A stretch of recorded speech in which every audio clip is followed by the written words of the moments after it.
have a new addition to the family. I can't wait to introduce him to you guys. That's all I can say. We got 3 minutes and 4 seconds until we're live. My name is Tall Boy, and we are live in the place, the Lab Tech Show. Man, what's going on? Hope all is well with everybody. Hope all is well. Hopefully your week was good.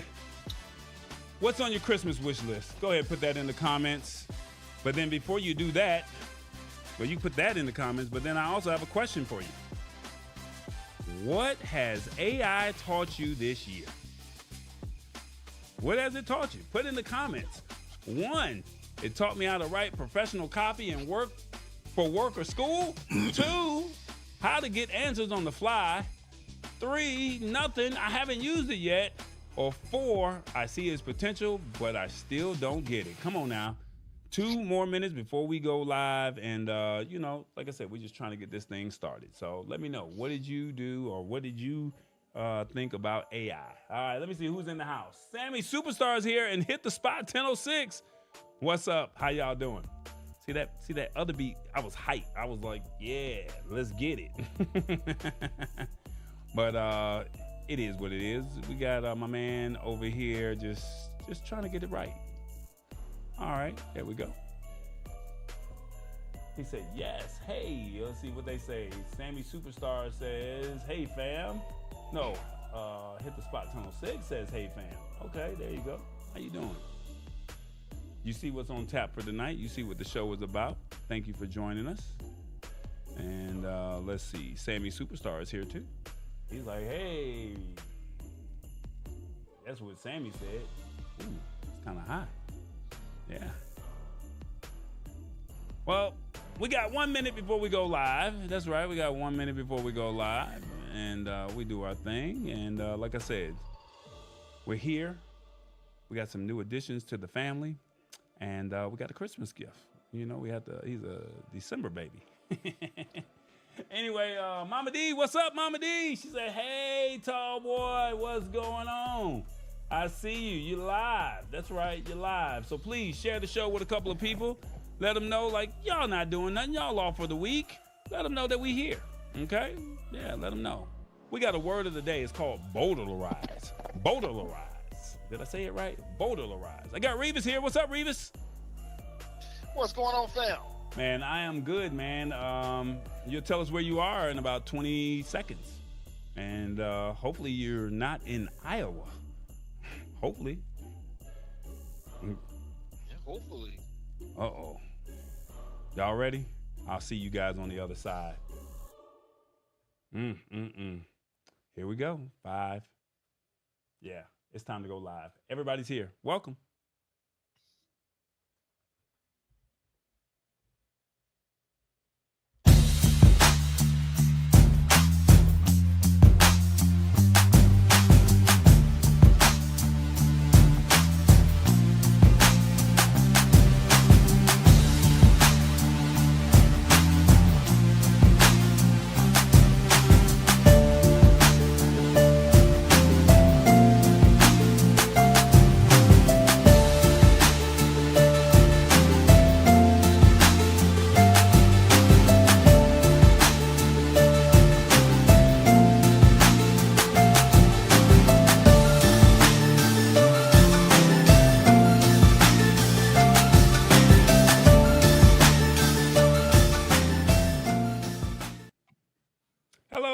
How y'all doing? Tall Boy here. We're here at another edition of the Lab Tech Show. That's right, another edition of the Lab Tech Show where we're here to simplify technology in a language that you can understand.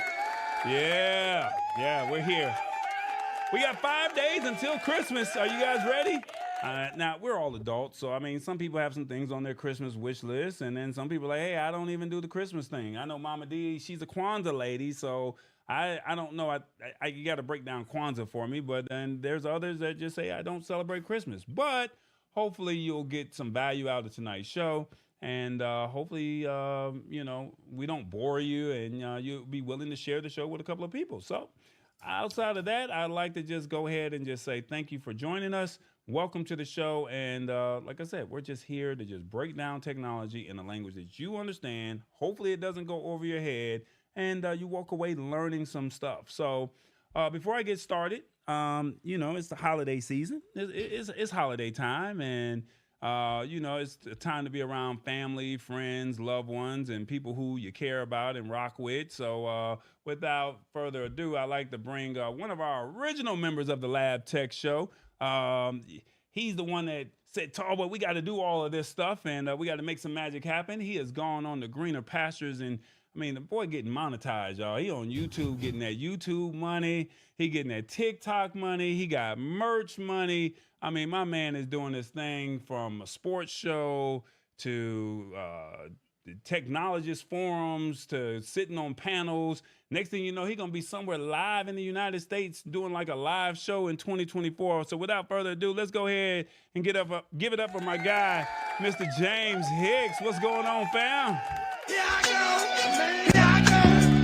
Oh! Here I go, man. Here I go. All right. Let me get right. I set him up, boy. What it do, man? Man, this Yes, guy sir. right here, he's not playing with me over here. Okay, I see it. What's up? I got to come correct, right? If I'm back on the lab, I got to make sure I come correct, man. I appreciate you for opening up the front door for me. Boy, you came in hard with it, boy. You Yeah. want to do it again? Like, come on, hit I'm just gonna bless you one time. I'm gonna sprinkle some on here throughout the night, but I'm just gonna hit you one time with that one. I wasn't ready for that Yes, one sir. right there, boy. I wasn't ready for it. That's James Hicks in the building, y'all, and Hicks New Media. He's got some big things going on over there, and like I said, we're here to just simplify the tech, and we wanted to just discuss a few things. So we got a few rules to the show, but before we do all of that, I was trying to wait, but then I figured, should I bring him now or should I bring him later? What you think? Come on, talk to me. What you think? What you think? You want to do it. Stop playing with this. Stop playing. Man, we got a new addition to the family, and for the ones who have not had a chance to see what we're doing over here, I don't think I got him right. Let's see. Let's see. We got a new addition to the family, and what I mean by that is the new addition to the family. He is. I think he even froze up on me. I don't think. He didn't fell asleep. Oh, he didn't fell asleep. Did he fall? Lord help mercy. The boy didn't fall asleep on me. Now, did he? He bet not have fell asleep on me. I think he did fall asleep on me. Lord Jesus, we're going to have to bring him back a little bit later. But look, we got Revis is here. We'll come back to that section. But Revis is here. But and what we want to do is we want Revis to give us the word of the day. So without further ado, we got to tap in with Revis and see where he's at. He's somewhere in the United States, from L.A. to New York. Where are you, Revis? Don't forget to honk the horn.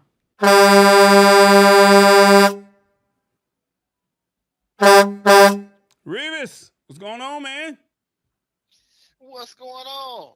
Man, I'm good, man. We got to tap in. It's 5 days until Christmas. Are you driving and dropping loads off for some happy kids? Because you really are the Santa Claus, because you over there delivering packages to people all over the United States.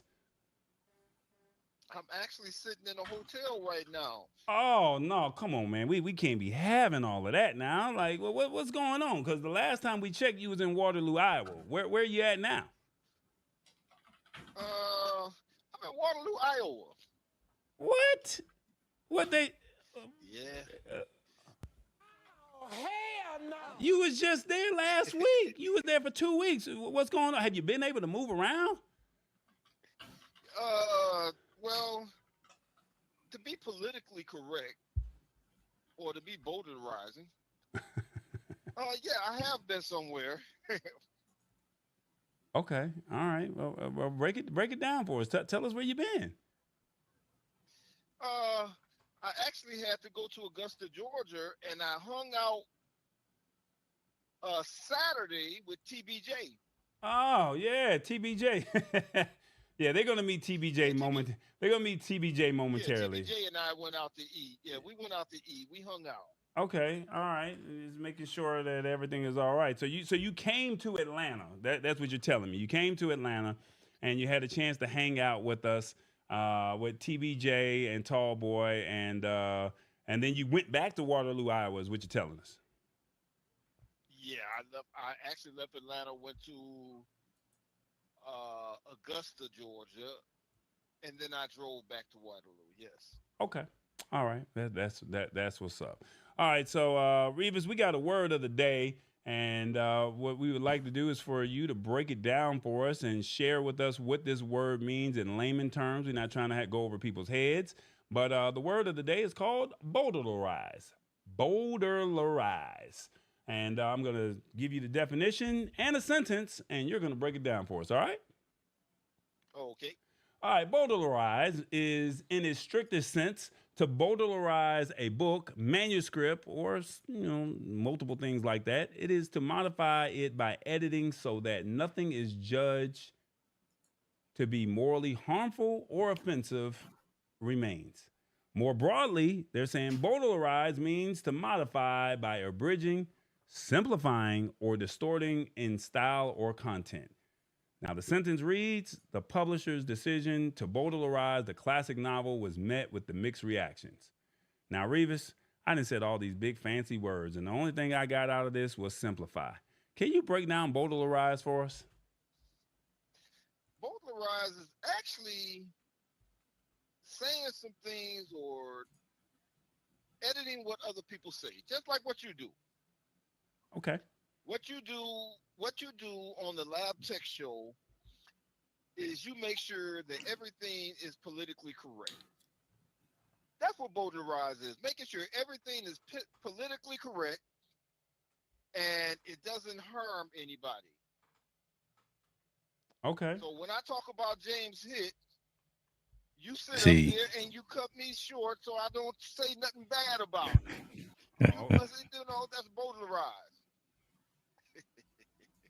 Okay. All right. So basically just breaking it down and just simplifying it. You simplify it and you make it politically correct where it's not harming or hurting anyone. Okay. All right. I'm with that. Sometimes I get carried away and I talk about hit the spot 1006 or I Mm-mm. may say something about James Hicks or Enda. He got something on his mind. You kind of keep me in check and everything. That's kind of keep everything politically correct. Mm-hmm. So I don't say the wrong things. So that's what bowdlerize is. Okay, so we're just keeping things in check and we're removing all of the negativity and just still simplifying it, is what you're telling me. Exactly. Okay, all right. James, what you think? How did he do? I'm not even gonna listen. I'm gonna leave it alone, man. Revis got some things on his mind. He had a little fellowship just now. It's all good, brother.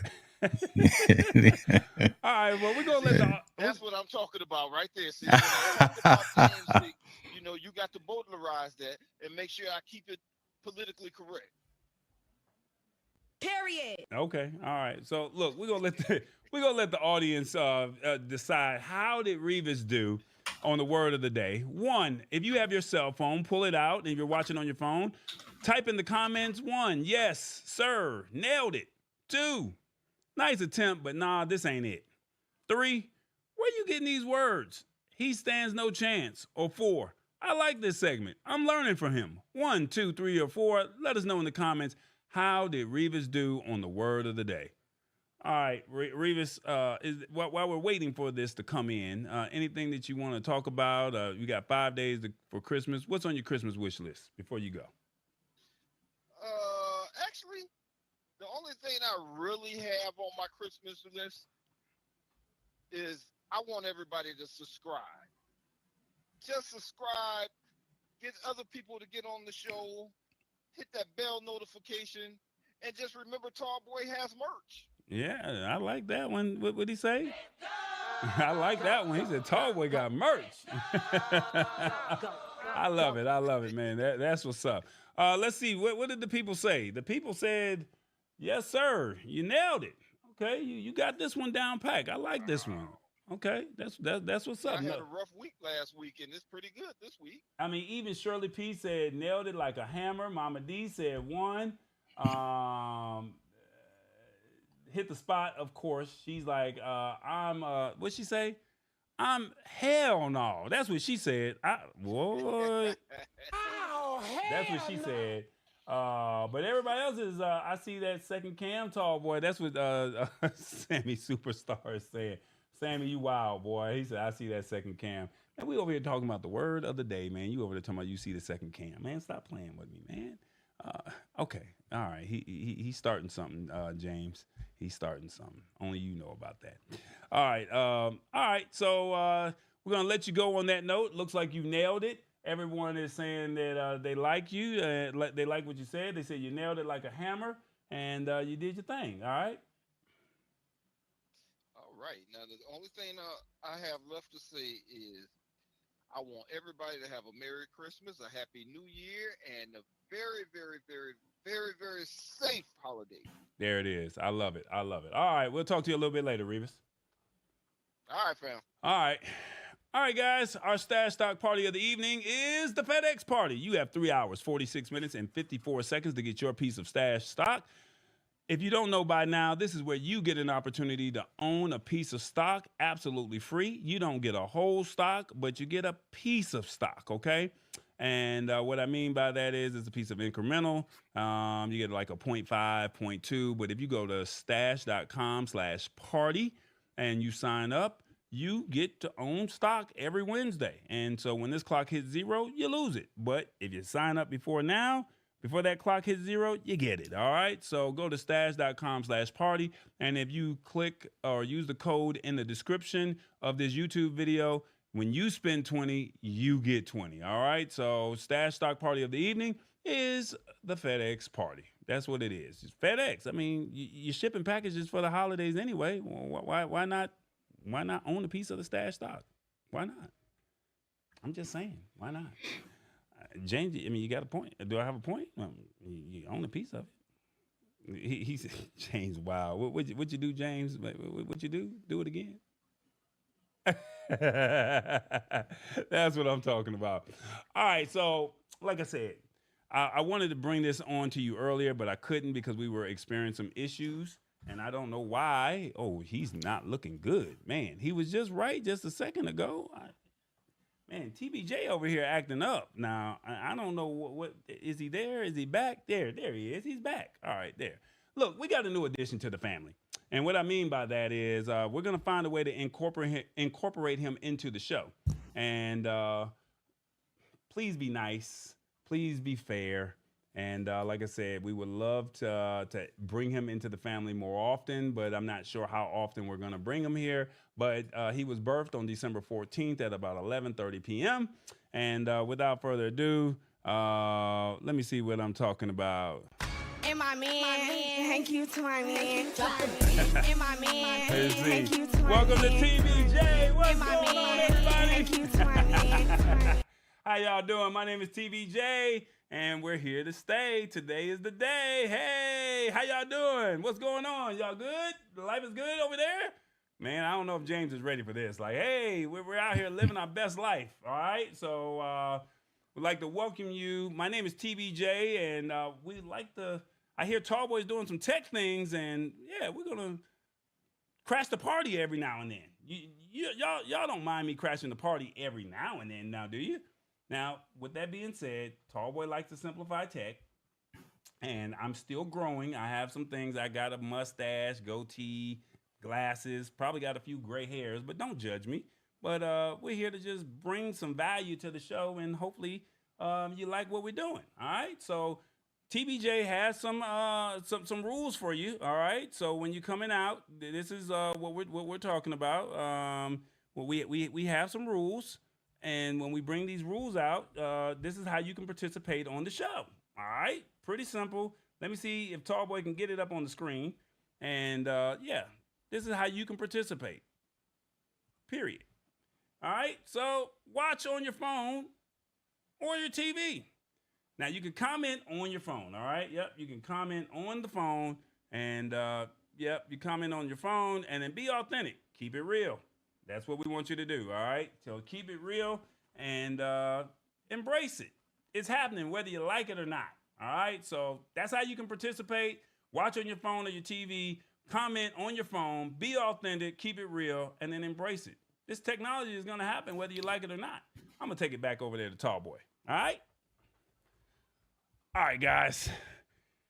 Sorry about that. I had to come back into character. And, TBJ, that's my guy. He's going to, find a way to be the rule guy. I don't know. Should he be a good guy? Should he play bad cop, good cop? I don't know. But we're going to find a way. But that's one of the Christmas gifts that we're trying to incorporate into the new year. And so you guys get an early edition of our new addition to the family. All right. So TBJ is here, and we're going to find a way to incorporate him into the show. Without further ado, we're going to go ahead and get started. But James, what did you think of that? A very ingenious addition to your show. I saw TBJ when he was birthed, and it's pretty cool, man. Pretty cool. You guys saw when he was birthed. Oh my God! Listen, man. I told you this day one, right? I said you run a engaged show with your community, and by doing some different things than others are probably doing right now, that just helps level you up to another standard. So you're continuing to drive, and by bringing on this new concept, I think it's great, man. And you also learned the technology behind it of putting something like that together, right? So you were able to work on your skill set, and now you can probably tell someone else how to build a animated avatar for their environment as well. So it's a win-win. So I'm proud of you, man. Congratulations, man. I appreciate that, man. I don't know. Do you see yourself getting an AI avatar by mid-year next year? No, I don't think it's necessarily. I'll never say never. I will just say this, but right now I don't see it really fitting into my demographic and into my conversation that I typically have. So no, I probably won't do something like that. I have talked with Fourth Wall about integrating a chatbot on the site. So okay. on the merch site, so I can actually see through Google Analytics when someone is there's people on the site right now. So I can see when people are on the site, and as they traverse through the site, I can get on with the chatbot and have a conversation with them. But I'm not sure if I'll do just a pop-up or something of that nature, but we'll work something out. Okay, that's what's up, man. Like I said, you're here because it's holiday season. I like to spend time with family and friends and around people I want to rock with. I know you're all the way on the West Coast, but we can do this here live. Yes, sir. Get a chance to hang out with family. And like I said, Sammy Superstar is like, hey, cool. And Shirley P is like, TBJ, he is cute. Oh my God. The ladies, what they say? Hold on, where's my sound effect for that one? TBJ is single too, y'all. TBJ said, and my man, thank you to my man. And my man, thank you to my man. TBJ is single. And my man, thank you to my man. Maybe we might find a girlfriend for TBJ. All right. I also noticed that you know exactly where to shut that off so you don't get demonetized, right? I'm sitting here counting the seconds of how long you play those songs. Smart man. Come on, man. Period. Come on, man. James won't do it. Says hit the spot 10:06. All right, so we're gonna go ahead and get into tonight's show. And our first article that we have is, let's see, Comcast. That's right. Comcast is wilding out, all right? And I'm kind of upset with Comcast because you would think that as a major company that, they would have did some things to kind of prevent some of this. But if you are a Comcast user, you might want to pay attention to this, all right? Did you hear about this at all, James? I did. This is actually very timely, man. But so I'll let you read the story, and I'll obviously come in with my little ad libs about Comcast / Xfinity. All right. So if you use Comcast, your personal data may have been jacked. Okay, just straight up. And they're saying Comcast was not the only company or the other big corporations that suffered a devastating data breach. And they're saying, according to the reports, hackers got their hands on the data of up to 36 million customers. Oh my God. Meaning the company's cable television and internet department. And they're saying, although that the company is not talking much about it, they're saying that the data breach occurred over 2 months ago. And they're just now letting everybody know about this. All right. So they're saying that the hackers were able to access those masses of customers' information through a vulnerability known as Citrix Bleed. And it's found in the Citrix networking devices that Comcast and other huge corporations use. And they basically, the exploit was initially discovered in August and appears to have been used in cyber attacks on not just Comcast, but many other companies as well. All right, so that's what it is. I'm gonna scroll down, let you see a little bit of that. And then they're also saying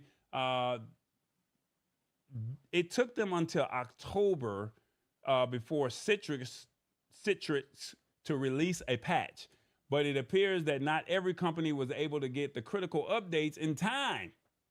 And they're saying that the telecom giant admitted that the Citrix Bleed vulnerability allowed hackers to access its systems, which means customer data between October 16th through the 19th were able to be infected or, get jacked. All right. And it said it took another week for Comcast to detect this attack. So 3 days for them to just literally get it.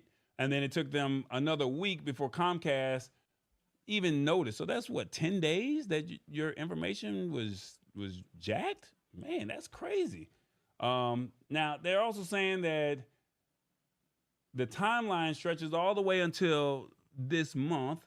And then they're also saying that on November 16th, now this is all before Thanksgiving, y'all, that Xfinity confirmed that the information was likely acquired, but it did not specify what type of information. And then now they're saying this month, Comcast revealed that customer data was stolen. So they actually admitted that the usernames and the passwords seem to be mostly affected, if not at all. So, and that's 36 million accounts, which translates to just about all of their customers. So it ain't like it was just like 5%, 10% of the customer base. No, all of you guys from Washington State all the way up to Maine. So they're saying the good news is that the hash passwords are supposed to be hard to crack, but depending on the algorithm used to protect them, it's not possible for the hackers to get around those defenses. Now, they're saying that the worst part of all of this is that Comcast admits that the hackers may have gotten their hands on much more sensitive data. And they're also saying that that could mean your name, your date of birth, your contact information, secret questions and answers, and even the last 4 digits of your social security number. Like, Comcast is now saying that they will not specify how many customers are affected by this, but they're just saying that you guys were affected. Just put it like that. And then now they're saying, now what can you do as a customer? Your best bet is just to change your password, which James and I have talked many a times on this show about you changing your passwords every 90 days, maybe every 6 months. So this is, if you have Comcast, you should just go ahead and just change your passwords, okay? And then make sure to change it across the board because, some people use the same passwords for all of their stuff. So make sure you change that password. And then also using two-factor authentication is also a good way to protect yourself at a time when cyber attacks and massive data breaches are such a common occurrence. All right. So, James, your thoughts on this? What you think? So here's an interesting catch-22, right? Because, I work in enterprise technology throughout the day, and 16 days is actually about the industry average for a company to remediate from a ransomware/cyber attack. So to their credit, Xfinity/Comcast actually did a pretty good job in terms of letting folks know what was going on. Because again, it's 16 days that when you get the attack, when you see it within your environment, and then you actually do something to remediate, to actually close off the access kind of thing. I am not a fan of Comcast and Xfinity. I literally just 4 days ago left Comcast and Xfinity for both internet and for both TV.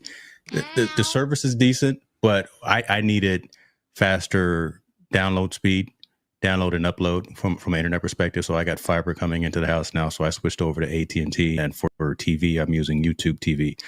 All that being said, change passwords, y'all. And again, make them random. Don't use the same passwords that you do for all your other services as well. This is just something that is commonplace. I think I saw someone in the comments say this is becoming commonplace, right? 1006 said that, right? And it is the truth, right? This is nothing new. And more and more going to continue to happen, especially around the holiday times. And then especially around those hackers coming into systems and environments and asking for money to release the data or to not spread the data, things of that. So just be aware, be vigilant. Vigilant, good Lord, be vigilant. I swear this is coffee. This is not scotch that I'm drinking. Be vigilant in terms of your access that you have all of your services, all of your technology services. But it's a bad look. It's a black eye, but it's become commonplace. So you just, again, as the consumer, just have to be aware of these types of things and be prepared for it. Do you think that, I mean, it was just bound to happen to them?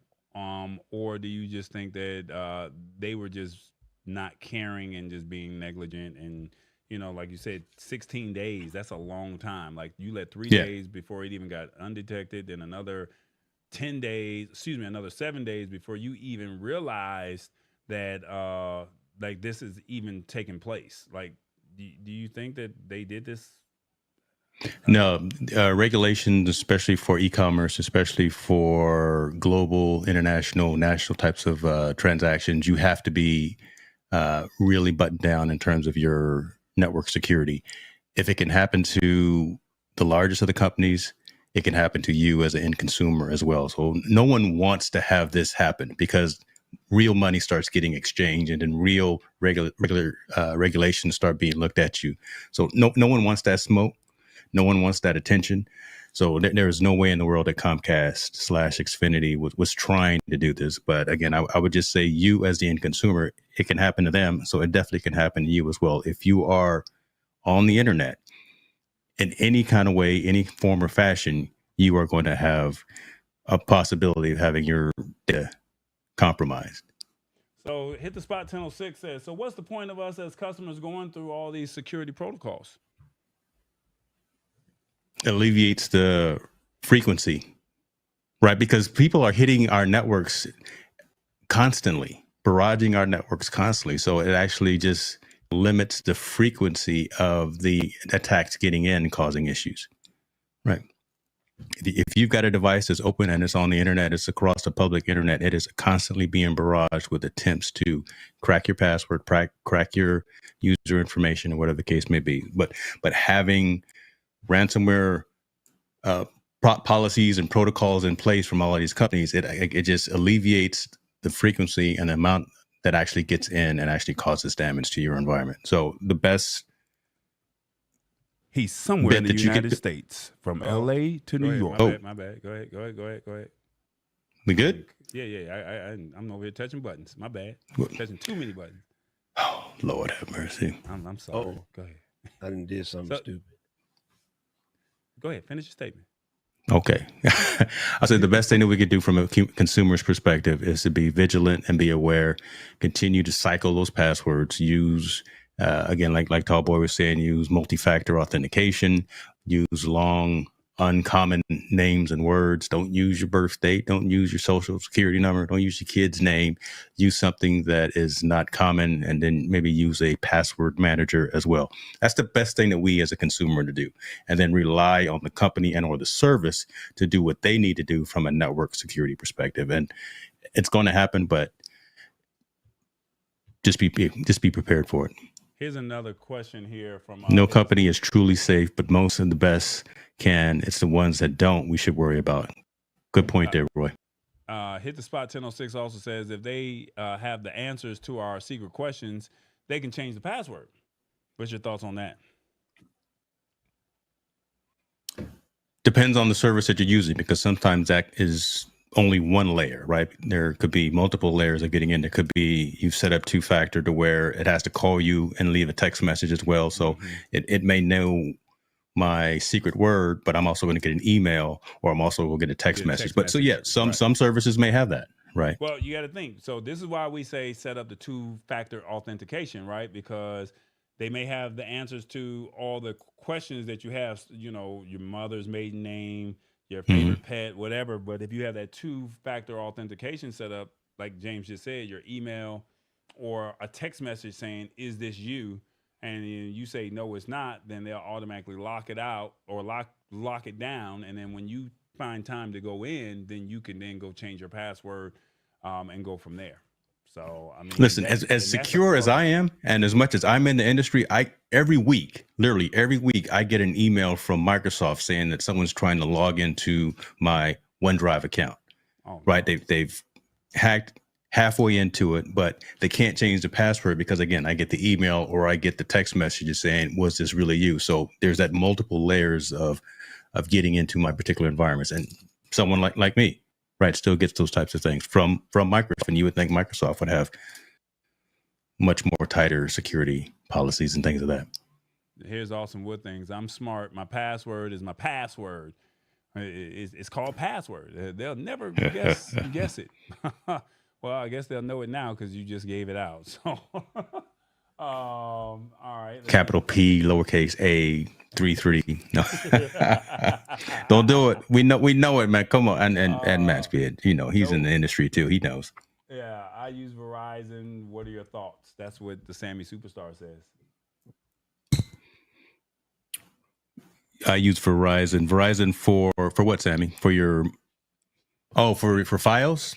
Same thing, man. Again, if you're out there on the internet, if you're out there connected to any publicly accessible system on the internet, you are susceptible to someone hacking into your information. Here's another one. Doesn't matter.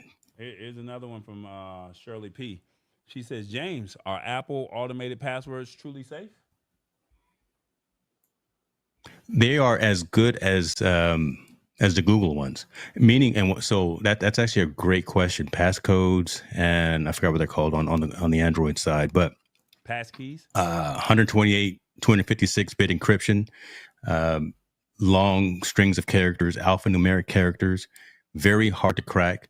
Instead of taking 10 minutes to crack, it may take 10 days. Meaning it's not that it's not uncrackable, but it's very secure to use those types of things. And there's another layer of security on that because they're either going to use your Face ID or they're going to use your thumbprint, I believe, on Android devices. So even though you have a password, a lot of those services still need a second layer to get into the actual service in and of itself. That's a great question, but don't shy away from that, right? Again, if you can't remember a password for every single thing, use this new technology of the passcodes that Apple has and what Android has as well. Again, you could, passkeys. That's what it is. Yeah. Here's another question from Hit the Spot 1006. She asked, so I try not to accept most cookies. Is that smart? You just end up having to either reset your browser or just the information that's being presented on the website isn't as tailored towards you. Specifically, that's what cookies do, right? It really customizes, especially advertisements for you and what the site thinks that you like to look at. So if you reject all cookies a lot of times, then you'll have to type in your name and your address and all that stuff, especially when you're shopping online. There's no negative to that. It just generalizes your experience on the site instead of making it more specific and specialized towards you. So there's no harm or foul in that. It's just, again, more keystrokes that you have to type in as you're engaging with that particular website. That's a good question. It's a great question. Yeah, the questions is coming through. Lisa Maria says, absolutely, it may be a pain, but I think it's worth it. And then we got another one that says, from Awesome Wood Things, I think this is very good. He says, never publicly say who your cell phone provider is. You don't want people jacking your phone. They always listening, man. Like these smart speakers, they're always listening. Yeah. Mess around and say Verizon out loud, and next thing you know, you start searching on Facebook, and all you got are Verizon advertisements. It's always listening. And Kevin Cox says he's been getting that from Meta accounts as well. So there it is right there, right? Meta. So Facebook's, Instagram. The only thing that WhatsApp is not part of. Yeah, it is. But WhatsApp is actually encrypted, similar to Signal. WhatsApp is actually a very good means of communicating. So their security focus and encryption focus, but everything else, Meta World, the VR headsets, Facebook, Instagram, all that stuff, man, shoot. You get what you pay for, folks. You've heard me say that here before as well. You're paying by having your data available to the platform so they can tailor that experience towards what they think that you like. You opt in. You don't even have to opt into that. By default, that access is turned on when you use those platforms. You have to go in and systematically shut down rights and access to your information on those platforms. Okay. Well, we got a question here, a poll question. Let us know in the comments. If you have your phone, let us know. What do you think of this Comcast hack? One, Comcast is wrong and should be fined. That's what it is. I don't know how I mistyped over here. Comcast is wrong and should be fined. Two, what can they do is happening to every major company. Three, make customers whole by giving them free services for 90 days. Or four, I don't use their service. I have no dog in this fight. 1, 2, 3, or 4, let us know in the comments. I do apologize for the typo. Comcast is wrong and should be fined. What can they do is happening to every major company. 3, make customers whole by giving them free services for 90 days. Or 4, I don't use the service. I have no dog in this fight.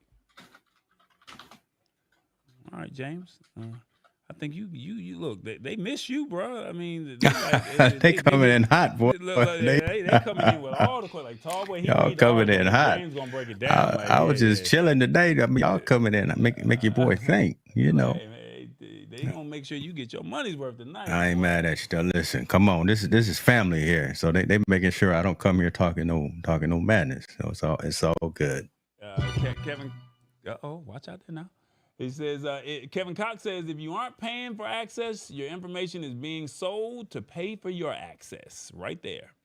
It's right truth. There. It's so truth. If you're getting it for free, just know that they're selling your information. Let's see what the audience says. What do they say? What do the people say? The people say, I don't use their service. I have no dog in this fight. But the ones who do, they say, what can they do? It's happening to every major company. I'm actually surprised that you guys did not say that they should be fined. Because, like I said, it literally took 10 days, and then another couple more, another month before they even admitted that they were wrong or that they did this. I'm actually surprised that you don't think that they should be fined. Somebody said a class action lawsuit in the comments earlier, and do you think that a class action lawsuit would be warranted? If someone can prove that they had their data stolen and it was some negative effects happened because of this, just because your data was compromised and stolen, that doesn't necessarily mean that it was utilized in a negative way. So, folks, keep up on your credit reports. You know, log into Capital One, log into Experian, log into Trans. Look at what's going on with your credit reports, making sure that nothing's being opened in your name. And be on top of that. Own your own destiny. Own your own information out there, your own digital capital. So if no one's opening an account and Comcast fixes this, closes those holes within their infrastructure, you're not going to get 90 days of free service, and you're not going to get a check in the mail for $20 because you were, you know, it is one of those things, unfortunately. Well, but before we move on to the next article, Uncle James, that's what they're gonna call you, Uncle James. I ain't mad at it. Shouts out to Uncle James. Well, that's because I got the silver beard going today. Boy, that's because I got all this silver beard going. You want to send us helpers, boy? Watch out there now, boy. Uncle James. All right. Watch out there now, boy. Watch out there now. Y'all crazy. So I want to know what was this story from last week? Because I've seen this pop up in the comments quite a few times already. There was a story from last week that I guess you. Am I opening up a wound or something? I want to. No, I mean I just didn't get time to get to it. So I gotta find it. So we'll talk about it on the next after this, and then we'll go from there. So look, it's all good. If we're gonna go over, can you go over an hour tonight, or are you limited to your hour? For you, I think I'm good. No one's knocked down the door yet. I think Isaiah wants to go hit the gym tonight, but listen, I'm here. We 24 hours. It's all good. So if y'all don't mind going over an hour, let us know in the comments, because James is here. Like I said, this is holiday festive season. Because there's a topic I really want to talk about, but we will go into that. So Hit the Spot 1006 really wants to. I think it had something to do with the iPhone and the security thing feature. to protect your device. I think that, so we'll talk about that after this next article, all right? Because I did not have that all set up. So, but we will do it, all right? That's what she wants. So I got you. Hit the spot 10:06. We here for the community. We here for the community. It's all good. We here. We here for the people. We here. All right, here we go. Next, you want to go to the Super Bowl? James, you going? Yes, sir. You going to the actual We in the game, building. You just going? You gonna be in the? You gonna have the festivities and parties. So we are. So shouts out to that. Yeah, Team No Sleep, my man Montel Allen. So we will be at Super Bowl covering the Athletes in Christ breakfast event. Okay. So there'll be a number of current players, a number of retired players, a number of officials and celebrities and entertainers, things like that at that event where we'll be covering that. We may or may not make it into the game in and of itself, but there's so much. Listen, you've been to this game, right? And you know the whole atmosphere of these types of things. There's so much going on around as well that I think doesn't get captured from a media perspective, that I want to make sure that we get that bird's eye view for folks who may not get a chance to experience this in their lifetime. So long answer short, we're going to a couple of events ahead of time, and I'm going to live stream the travels as we go there, and then we'll get some things around the game. I'm going to see if I can reach out to some of my people and see if we can get you blessed into some sanctioned events that I know. I have some connects over there. Team No Sleep is over there doing some magic over there. I like what y'all doing. Appreciate you, brother. Appreciate you. I ain't gonna throw no shots on live, but you know. Yeah, if you can get us into the the gospel thing there too, or whatever we'll get in there. I'm gonna see if we can get a couple things, and we'll represent well. We'll represent well. The TBE media. We'll see what we yes, can sir. Do over there. Okay, yes, sir. I like that. Okay, and it's in Las Vegas this year. Am I Las Vegas right? at the stadium there? Listen, the Raiders have a beautiful facility. I saw it last year. Got a chance to do a behind the scenes look at it. So, yeah, Vegas is hot now, right? Just from it's not just the casinos, man. They got the Sphere. They got. It's gonna be nice. It's gonna be nice. Yeah, it's gonna be chaos, but it's gonna be nice. Yeah, it's organized chaos. Let's just put it like that. So I mean, it's organized chaos. I mean, if they Vegas can't do anything organized. You and I have been to CES for 12, 13 years, and there is nothing. It's organized chaos. All roads point to the arena. That's it. Yeah. Okay. That's all I'm gonna say. But look, if you want to go to the Super Bowl for 2024, if you have Paramount Plus, they're giving away tickets. That's right, tickets. And they're giving them a lot. So it's not like they're giving out a pair of tickets. So that's why I thought that this would be interesting. And we've talked about streaming, and we've all said that this streaming is costing us a lot of money. So I don't know, this may be a good thing. This may be a bad thing. But Paramount says Paramount Plus is giving away tickets. And this is what I mean by that. You got about 2 months or less than 2 months for the 2024 Super Bowl. And who would pass up a chance to go to the big game for free? Now, a lot of people dream of going to this game, but only one streaming service is making a game out of it. Paramount Plus. They announced that they're giving away not 2, not a pair, not 10, not 20. They're giving away 58 tickets. Hold up. Did you hear? What camera am I at? Camera 1, camera 2. They're giving away 58 tickets, y'all. 58. So now I know there's a lot of people who have Paramount Plus, but look at the ones who are on this show, and you guys are getting this exclusive information so you can join, and we're breaking it down so you know how to participate. All right. Everybody else, they got to figure it out on their own, and they got to read the fine print. We're breaking it down for you here. All right. So 58 tickets is being given away for the Super Bowl.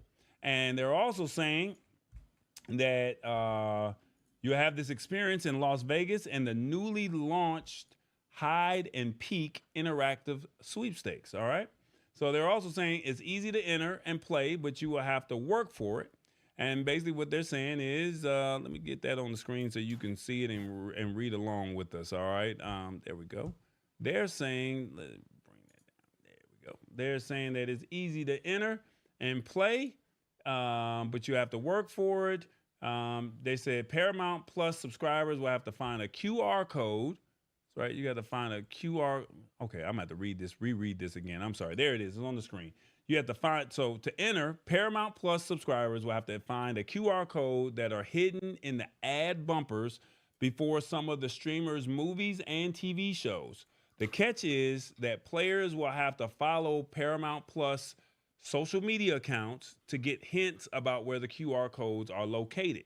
And then they're saying once the fans have the codes, they can scan them and arrive on a landing page that will allow them to formally sign up for a chance to win. All right, so you want to break down bumpers real quick, or do you want me to keep on going? Keep on reading, man, because you want okay. Let the story flow as you keep talking. So yeah. So now they're saying that if you keep track of everything new on Paramount Plus, there's a chance that you could just run across these QR codes without really trying. But this is a game where you really should take advantage.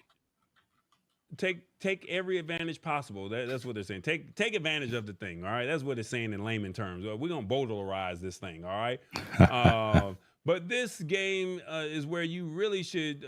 I said the same sentence again, man. I'm really messing up. All right, here. Oh, I'm butchering this whole article.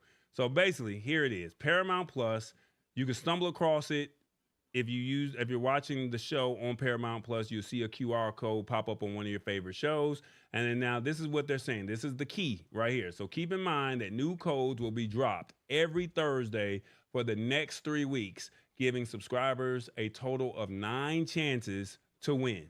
In addition to getting the airfare, this is what the prize package looks like. All right. So I'm going to bring this down on the screen so you can see this.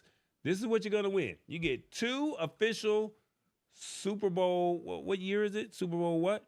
Game tickets? Is it Super Bowl 50, what number 50? Is it? 54? I don't know. Okay, well, you get 2 official Super Bowl tickets. You get all-inclusive pregame hospitality. You get a round-trip game day transportation. So that means they're going to get you to and from 53. Your hotel. 50 what? I don't know. LV3. I don't remember my rooming numbers. Oh, Lord. We butchering this article, y'all. You get a weekend. No, it's 50. It's 58. It's 58. 58. Super Bowl 58 game tickets. You get the all-inclusive pregame hospitality. You get round-trip game day transportation. Weekend on-location lounge access. Evening with a legend cocktail reception. You get 3 nights in Las Vegas. Super Bowl 58 experience access, Super Bowl 58 gifting experience, and then you're also going to get the concierge guest service. Come on now. That's a lot. Just by playing. 58 tickets. They just not giving away just one lucky winner. They said 58 winners. That's why I said this might be good for y'all, okay?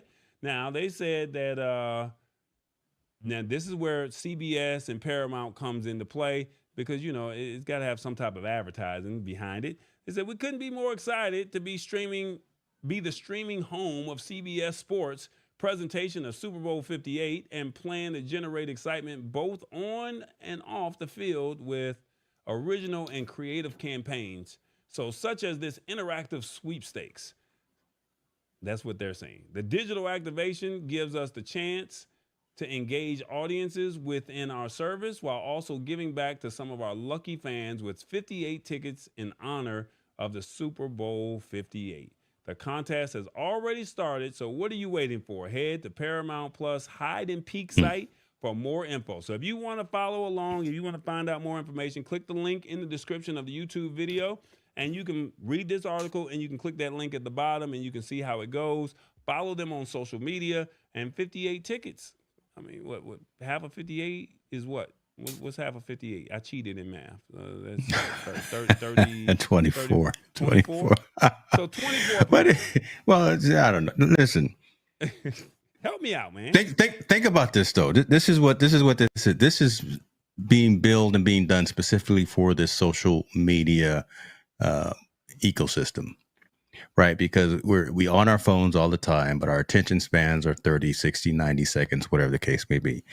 You may not remember it, but last year's Super Bowl, when a company had a QR code on the screen, you probably didn't realize it at the moment, but it was Coinbase.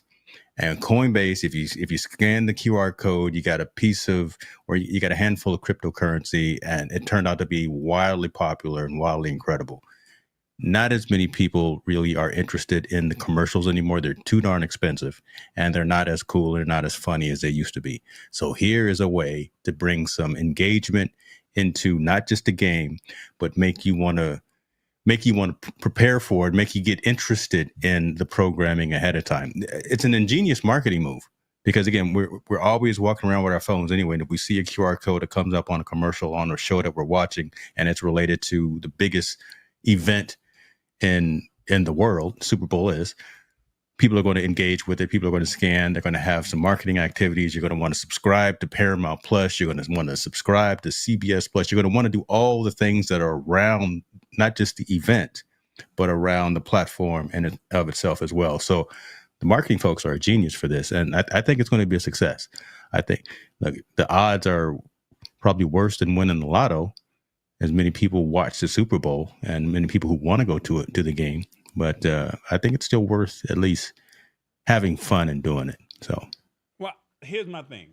I'm not saying people don't subscribe to Paramount Plus. I'm not saying that at all, because I mean, they have a huge user base. But I think more people are going to be over on Netflix, right? And so they're not even going to be thinking about no Paramount Plus. I mean, now, if you're a true Paramount Plus fan, you watch the Bass Reeves, you watch the old shows of Fresh Prince of Bel-Air, you watch the South Parks, and, you know, you look at their lineup of what they have over there. I'm watching The Guardian right now on Paramount Plus. I mean, so I'm invested over there at Paramount Plus. So if you're invested, this is a great chance for you to say, you know what, ain't no other streaming service is doing this. Now, can you just imagine? See, but that's the hook. That right there is the hook. So you're a sports fan and you're not already subscribed to Paramount Plus, but you want to go to the Super Bowl, right? You sign up for Paramount Plus for the, 30, 60, 90-day promo period. So you're not paying for it for a certain period of time. You start scanning these QR codes. You forget that you're on a welcome plan with the network, and you continue to have a subscription, and that $9.99 a month or whatever, that $14.99 a month from all the people who signed up because of the Super Bowl promotion. That's good marketing. That's good business for CBS/Paramount Plus. It's driving traffic to their platform because they're hitting you with an emotional trigger. You as a sports fan want to go to this particular game. It's in a city that never sleeps. Your team may be in the game, and this may be your only chance to get one of those $1,000 tickets to get in the game and sit in the nosebleeds.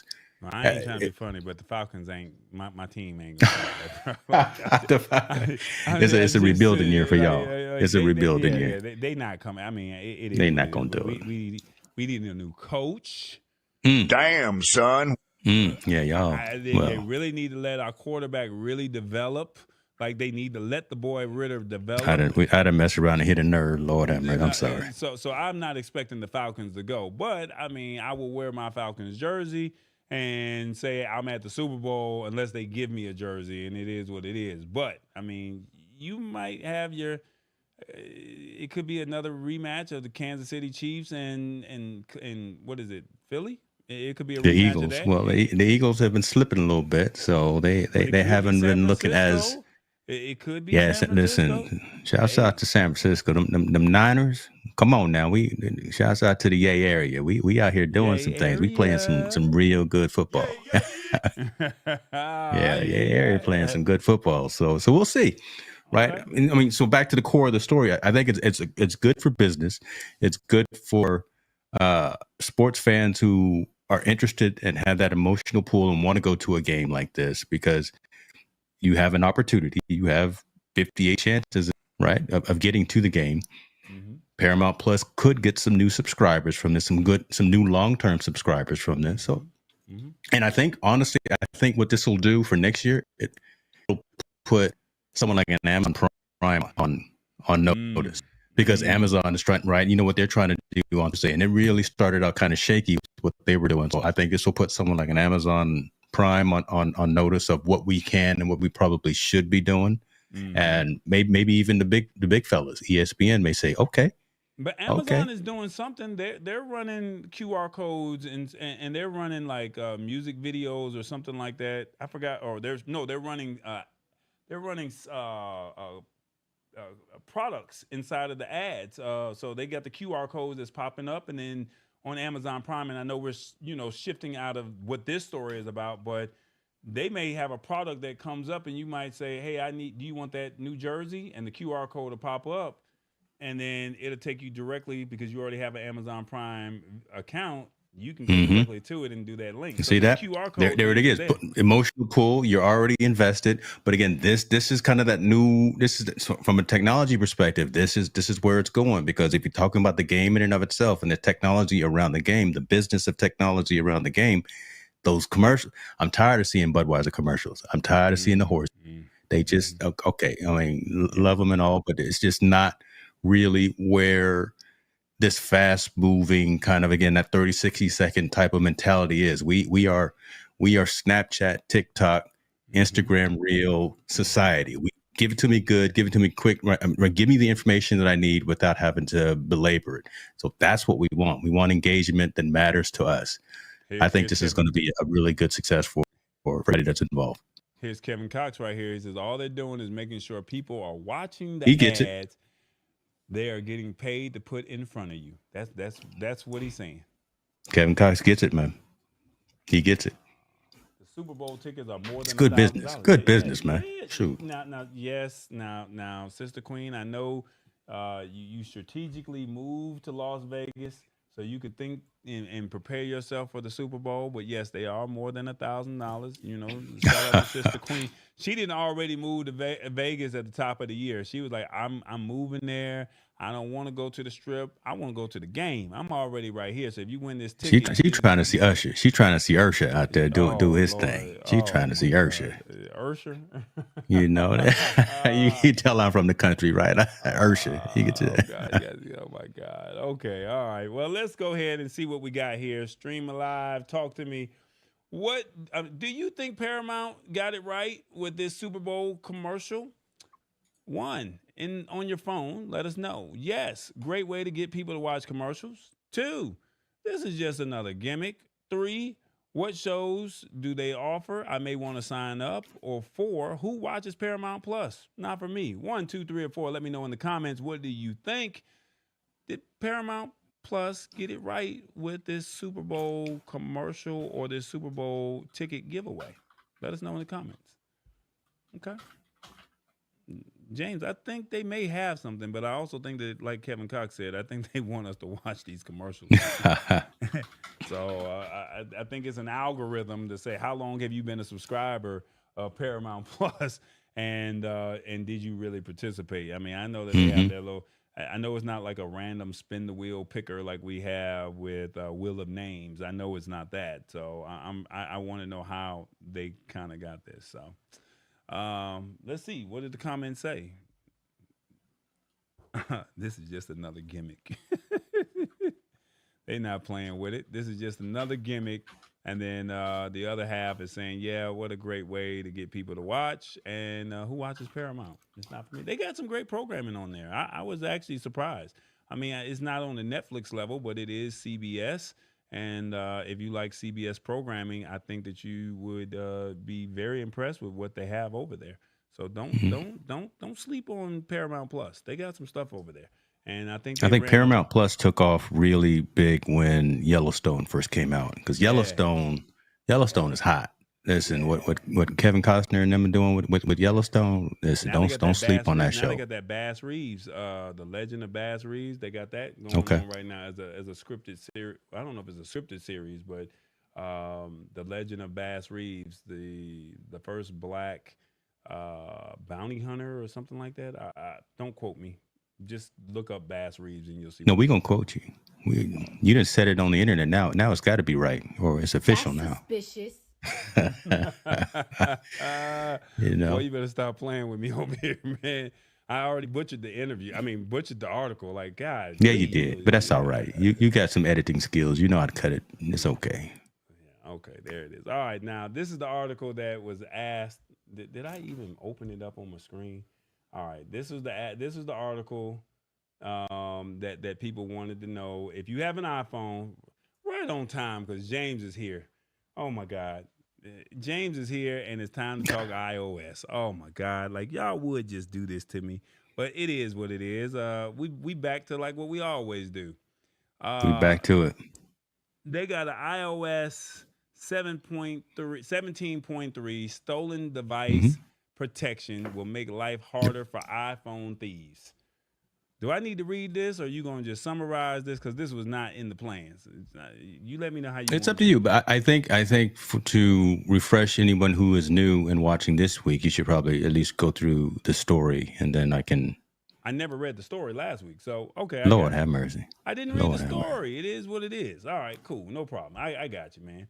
They're saying Apple is adding a new iPhone feature called the Stolen Device Protection that limits what thieves can do with the stolen phone and passcode. So they're saying that there's an opt-in feature that is included in the 17.3 beta, now available for developers. It works using a combination of location, biometric scans, and time delays, allowing victims to lock out the perpetrator and safeguard their data.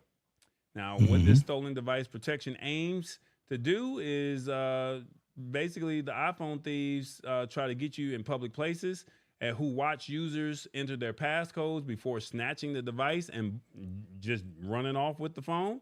So they're saying the perpetrator, this is what they could do before.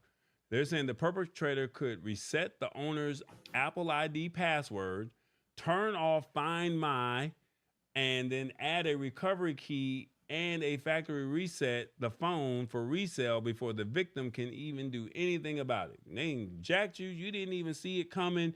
You're panicking. You're not even thinking like, let me lock my phone. You're trying to call the police. And by the time you figure it all out, you can call, you're already a nervous wreck and ain't nobody gonna let you use your phone. Use their phone. Like, I mean, it is what it is, unless they actually saw it happen. So let's just say you're at the park, somebody jacked your phone. They could literally just jack your phone. They could reset your owner's Apple ID password, turn off your Find My. They can add the recovery key and factory reset your phone, and by that time, your phone is gone. Ain't nothing you can do. And Hmm. they watched you. They watched you in real time put in your passcode. So they're saying now, without the stolen device protection turned on, an iPhone thief with your passcode can use that to change your Apple ID password, locking you out of your own device. And this allows the pickpocket to turn off the Find My, crucial to wiping the devices for a new user. Then the thief can then sell the device at a full used value rather than trying to pass off an iCloud locked brick for much less. All right. So now they're saying, but with the feature turned on, I've on the iPhone, it will ask for a Face ID or Touch ID. Scan if the user is away from a familiar location like home or work. So let's, like I said, you're at a park, you're at a restaurant, you're at a bar, you're out of town, wherever it may be. They're saying that you can, if you're outside of home or work or like a favorite location, they're saying that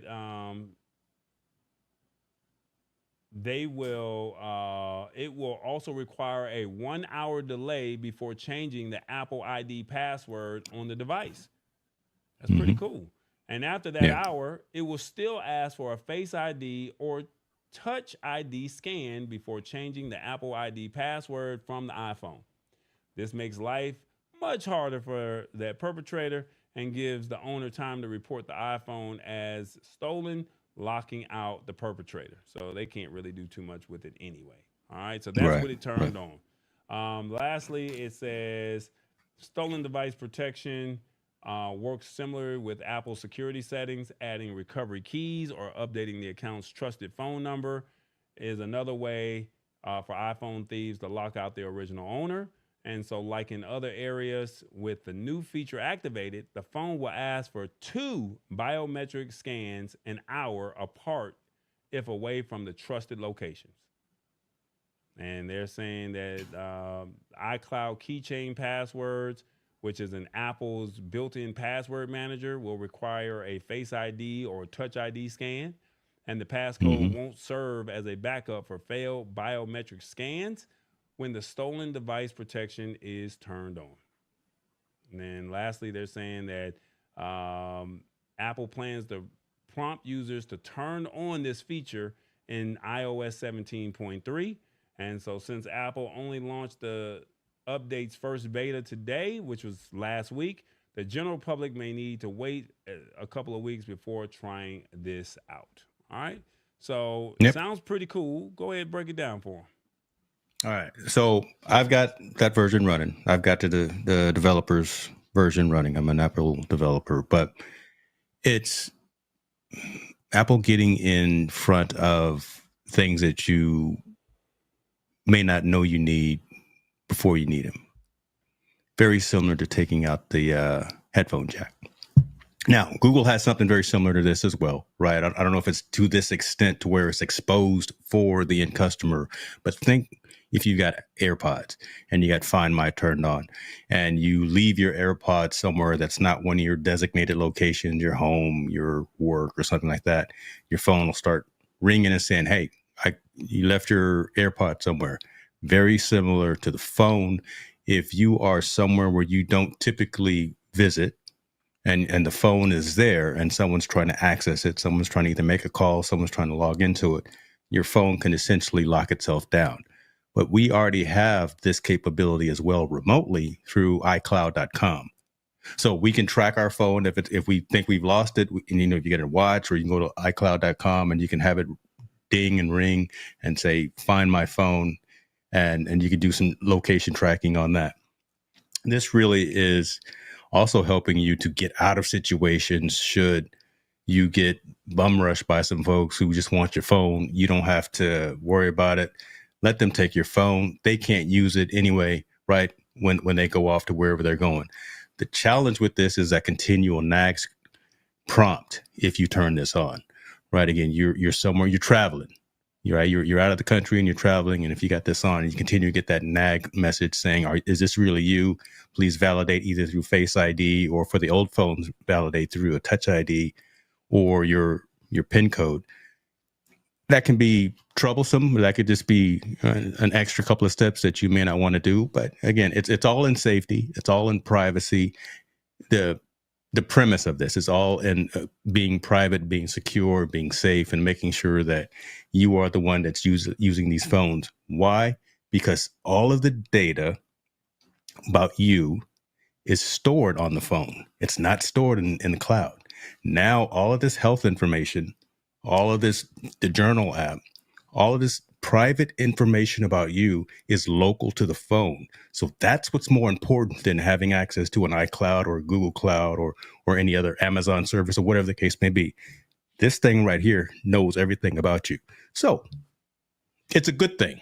But again, keep that in mind, that those extra steps of authenticating just because you may be 20 miles from your house or 20 miles from your job, having to authenticate and having to let the system know that it is you, it could be troublesome. But it's all in good nature, and it's all in with the right mindset. So, well, it sounds cool. Sister Queen says she's gonna stay with Android, regardless of the platform, right? Because I think Google's going to start announcing some things as well, where they're going to start exposing some of this security measures to end users as well. It's in the back end already, but I think they're going to start exposing against some of these options, because on the Android platform, it's very user configurable, more so than iOS. And I think they're going to start offering this ability as well. They're going to offer it to you as opposed to have it turned on automatically like Apple will do. I think that's going to be the difference. Okay. I don't know. I think that this is good for you guys, but like Kevin Cox said, who's not using, Face ID already? I mean, that's true, right? It's true. So I mean, if you're already using Face ID, how does this affect if someone jacks your phone? If you're not using Face ID and if you have an older phone that doesn't have Face ID, that just uses a PIN code, if you give that PIN code and then they leave with your phone to a non-saved location, then this privacy mechanism, this privacy protocol can kick into place. Right So after the that threat has left, you don't have to worry about someone hit you in the head with a baseball bat because they want your phone. Take the phone, right? I'll unlock it. Here's my passcode. Take the phone, go away. And then when the threat is removed, then I can remotely disarm it, or they can't do anything with it because it's asking for multiple additional layers of authentication. So is that iPhone 10 or is that iPhone 12? I mean, which version do you? I know I'm asking you this question off the top of your head. Yeah, I'm trying to think, when did Face ID come in? I think Face ID came with I can't recall, but it doesn't matter, right? Because again, before Face ID, it was Touch ID, so it was a thumbprint. So and that's been around for forever. So regardless of the phone model, it's just if you upgrade to the next GA release of the operating system is where you'll have to make that choice of opting in to turning on that feature and functionality.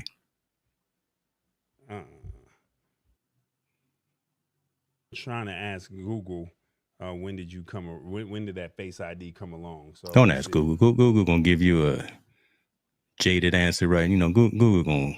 Well, I told you to ask Siri, but you didn't do it. So when did Face Siri don't ID know when get activated on iPhones?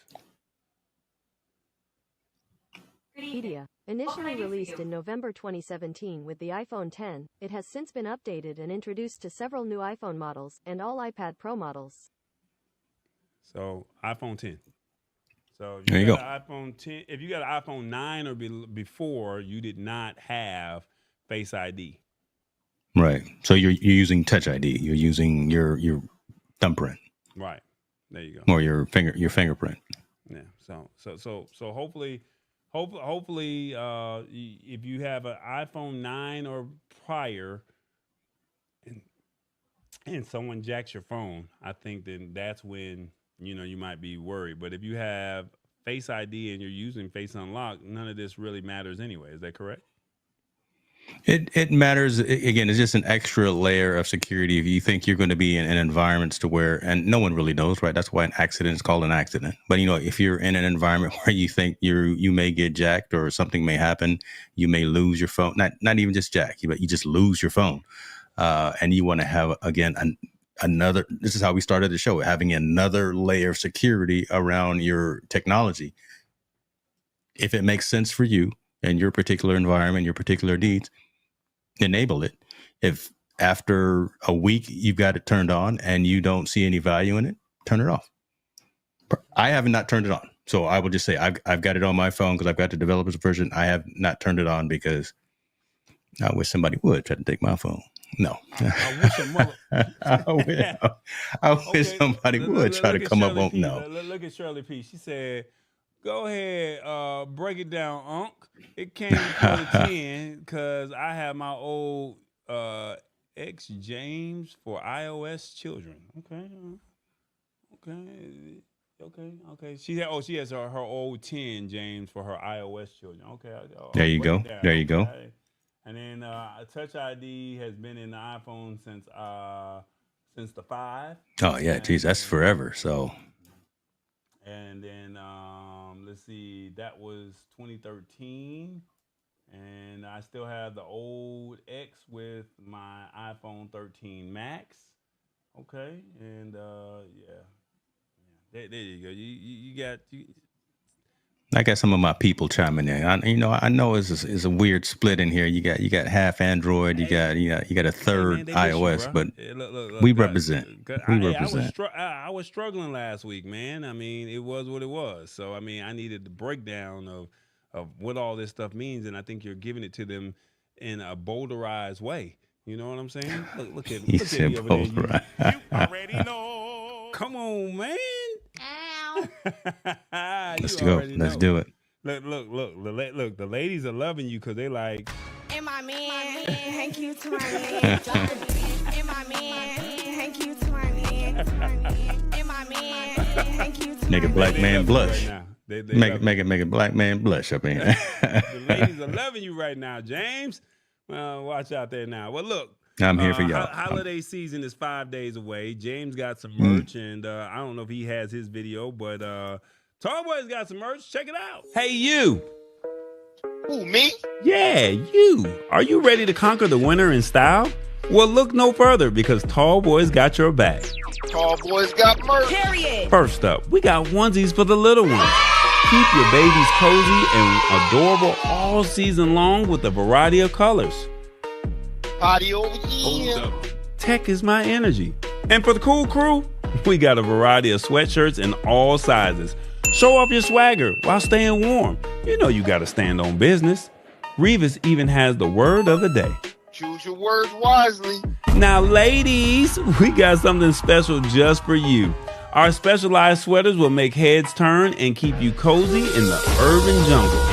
So what are you waiting for? Don't let the winter blues bring you down. Visit shop.tallboy.us today and grab your Tall Boy winter gear. Tall Boy's got merch. Tall Boy, where style meets winter warmth. Get yours now. Shop.tallboy.us. All right, now y'all can go ahead and get that merch if you like it. We had stockings, naughty is nice and standing on business. And, like I said, go ahead, take your phone and use that QR code and scan and you can get your merch. Now, James, I'm pretty sure you got a video or you got something where people can see a little bit of your merch. Do you have a video or anything like that? Because I saw you drop a gem the other day.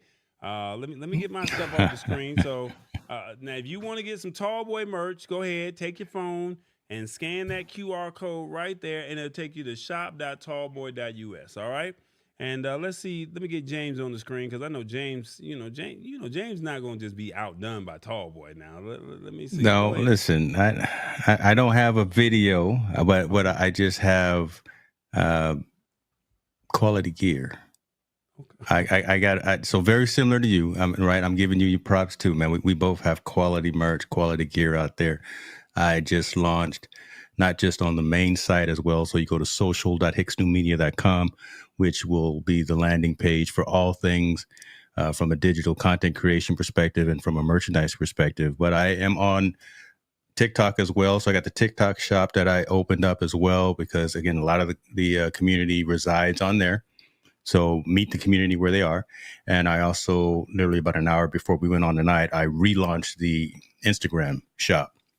So I'm meeting the community where they are. So not only can you get to my merch and my collateral, my content and my coaching and things like that from the YouTube side, from the YouTube merch side, from social.hicksnewmedia.com, but also on those other platforms where people reside. So yeah, that's all I got, man. I just got the locations and the gear.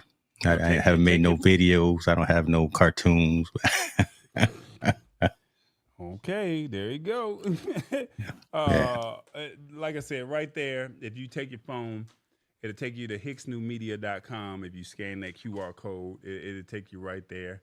And I appreciate you putting that together. Thank you, sir. Yeah, you got QR code. Scan that QR code, and it'll take you to hicksnewmedia.com. You can see all the things that Hicks New Media is all about. And like I said, 5 days to Christmas.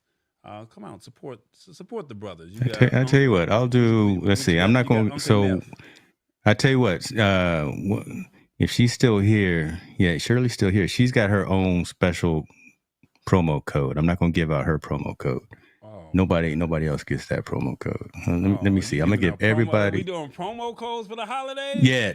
I forgot to throw out my promo. I forgot to throw my promo code in there. Look, see, you gonna. Certain folks we got promos for. Anybody that buys anything, I tell you what, I will use for tonight. I'll tell you what. Let's do VIP 15. VIP 15, and you get 15% off of anything in the shop at social.hicksnewmedia.com.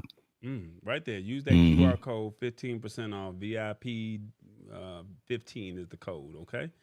And I'm going to step it up, too. I'm going to give you 15% off, but y'all know I got to use the word of the day. And, one of my favorite words. Now I'm going to let y'all get your time in over here with Hicks New Media. So use the QR code. It's going to take you to his website, and then you just click on merch. I didn't know if he wanted me to take him to the merch page. Or if hey, I'm just here following your lead. You can take them to the merch page. Let them see what we got popping off. let me see. Can I go to your website to see what they got? See, we going. Oh, you can go over to the hour. website. Let me see. Show them, because you need to show them the shoes. I got a couple of folks. I got a handful of folks that have bought the shoes. What is it? Social dot what? Social.hicksnewmedia.com. Social.hicksnewmedia.com. Let me see if I can get Your boy that made his own shoes. Yeah, he got his own shoe, y'all. Yeah.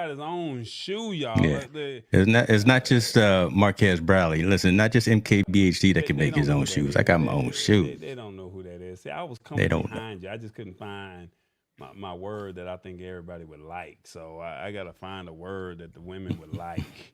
Yours is solid, bro. I like that. They just don't come in my size. That's all. You got to come in. You got to come in the big sizes over there. I know. But the ladies will like them though.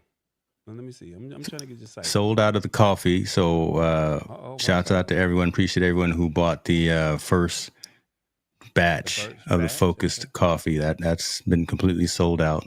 The boy got his own shoe, y'all. The boy got his own shoe. Watch out. But look, and he got the smoke coming up off the shoe. Look at the black, right? Oh my God. Black is hot. Ooh, and they say focused. Look at that. Watch out there now. Hey, look at that branding though too. So on the tongue and on the box, when you get the box as well, it's pretty dope. I'm not gonna lie, it's pretty dope. Watch out there now. That boy got his own shoe, y'all. Do they make the shoes in 17? Not your shoe, but do they make the shoes up to a size 17? I can probably do a special request with my manufacturer and do that because the way I did the coffee was really a one-on-one relationship with the roaster and the brewer there on that. So I know some people. I can have a conversation. Yeah. Okay. All right. Watch out there now. And then let's see what else. So this is VIP 15. If you go over there to his stuff right there. All right. So you see what he's got. Okay. I'm looking at analytics. I see y'all on the site too. I can see folks. I see that. See, I didn't took. He got the nice sweaters over there. Look at him. Okay, let me see what he got with the gray sweater. I'm coming. That sweater, right? So that's the same knit design that you have for your Christmas sweater, and the quality of that is above bar. It is incredibly premium. It is incredibly great. And, the fact that I priced it very effectively for folks to be able to get into it. It's some good stuff, man. This is not. What we do over here, we don't do. Yeah, this is the real deal. I cannot lie. So yeah, shouts out to the folks that we working with, Fourth Wall and everyone. Watch out there, boy. That boy said he chief everything officer. Okay. Now, I don't want to take y'all away from James's website, but, since we over here throwing out promo codes, he said, what was your promo code one more time so people can get it? VIP 15. VIP 15. All right. So you get 15% off if you use that code. Now, if you are nice enough and you want to, support Tall Boy, I'm going to go ahead and give you 15% too. I could do that. I could do that for the holiday season, but you got to use code word. Let me see. You got to use code word panache. All right, panache. Yeah, I said it right. PANACHE. All right, let me go ahead and get my website up, and let's see if we can get that up for you, and you can see what we got. So we got some nice stuff over there for y'all as well, and so we cross promoting over here. So you saw what James had. And, James stepped his game up and said, Tall Boy, come on, man. What you doing over here, bro? Like, hey, look, you can't be the only one. I can't be the only one. Come on. We going to do this together. So, I mean, he been pulling me around. Uncle Neff, that's call this the Uncle Neff show or something like that. Look, I got something for the babies. Come on now. I got something for the babies. They standing on the potty. Come on, instead of standing on business, they standing on potty.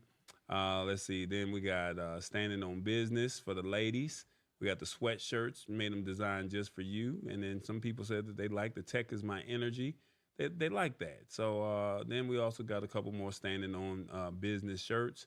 And then the word of the day, trucker, choose wisely. So Revis even has his own sweatshirt line as well. So word of the day, trucker, choose your words wisely. So let's see what Revis is working with over here. So let me see if I can scroll down a little bit. And we do multiple colors. All right. So word of the day, choose your words wisely. That's what it'll look like. All right.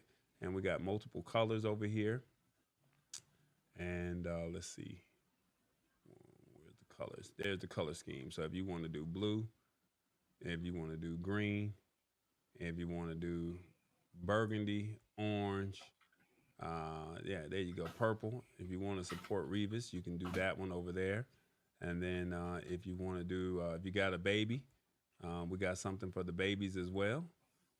They stand. I can't believe I created something that says standing on potty. So we got something for the babies as well. All right, and then we also got.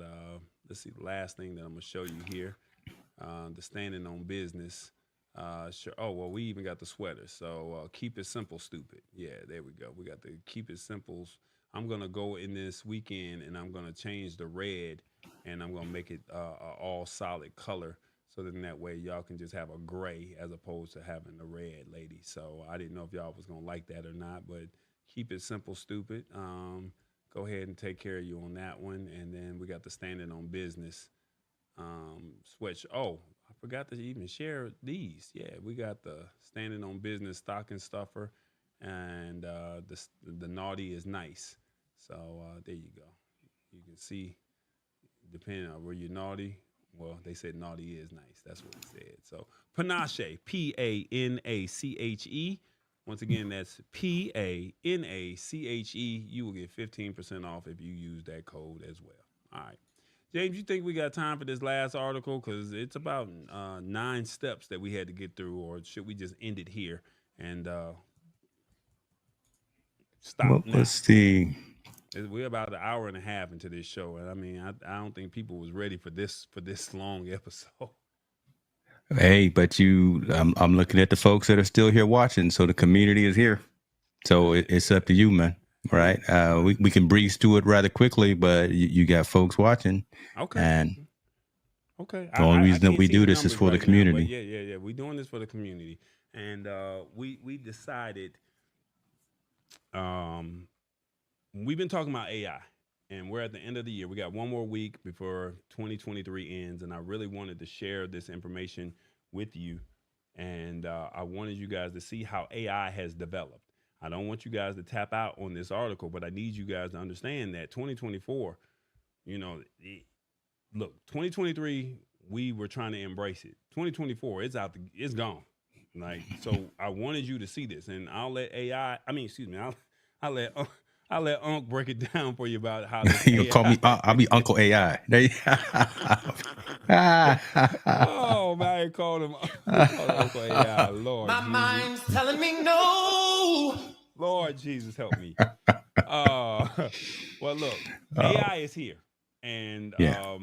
We thought virtual reality was really going to be it.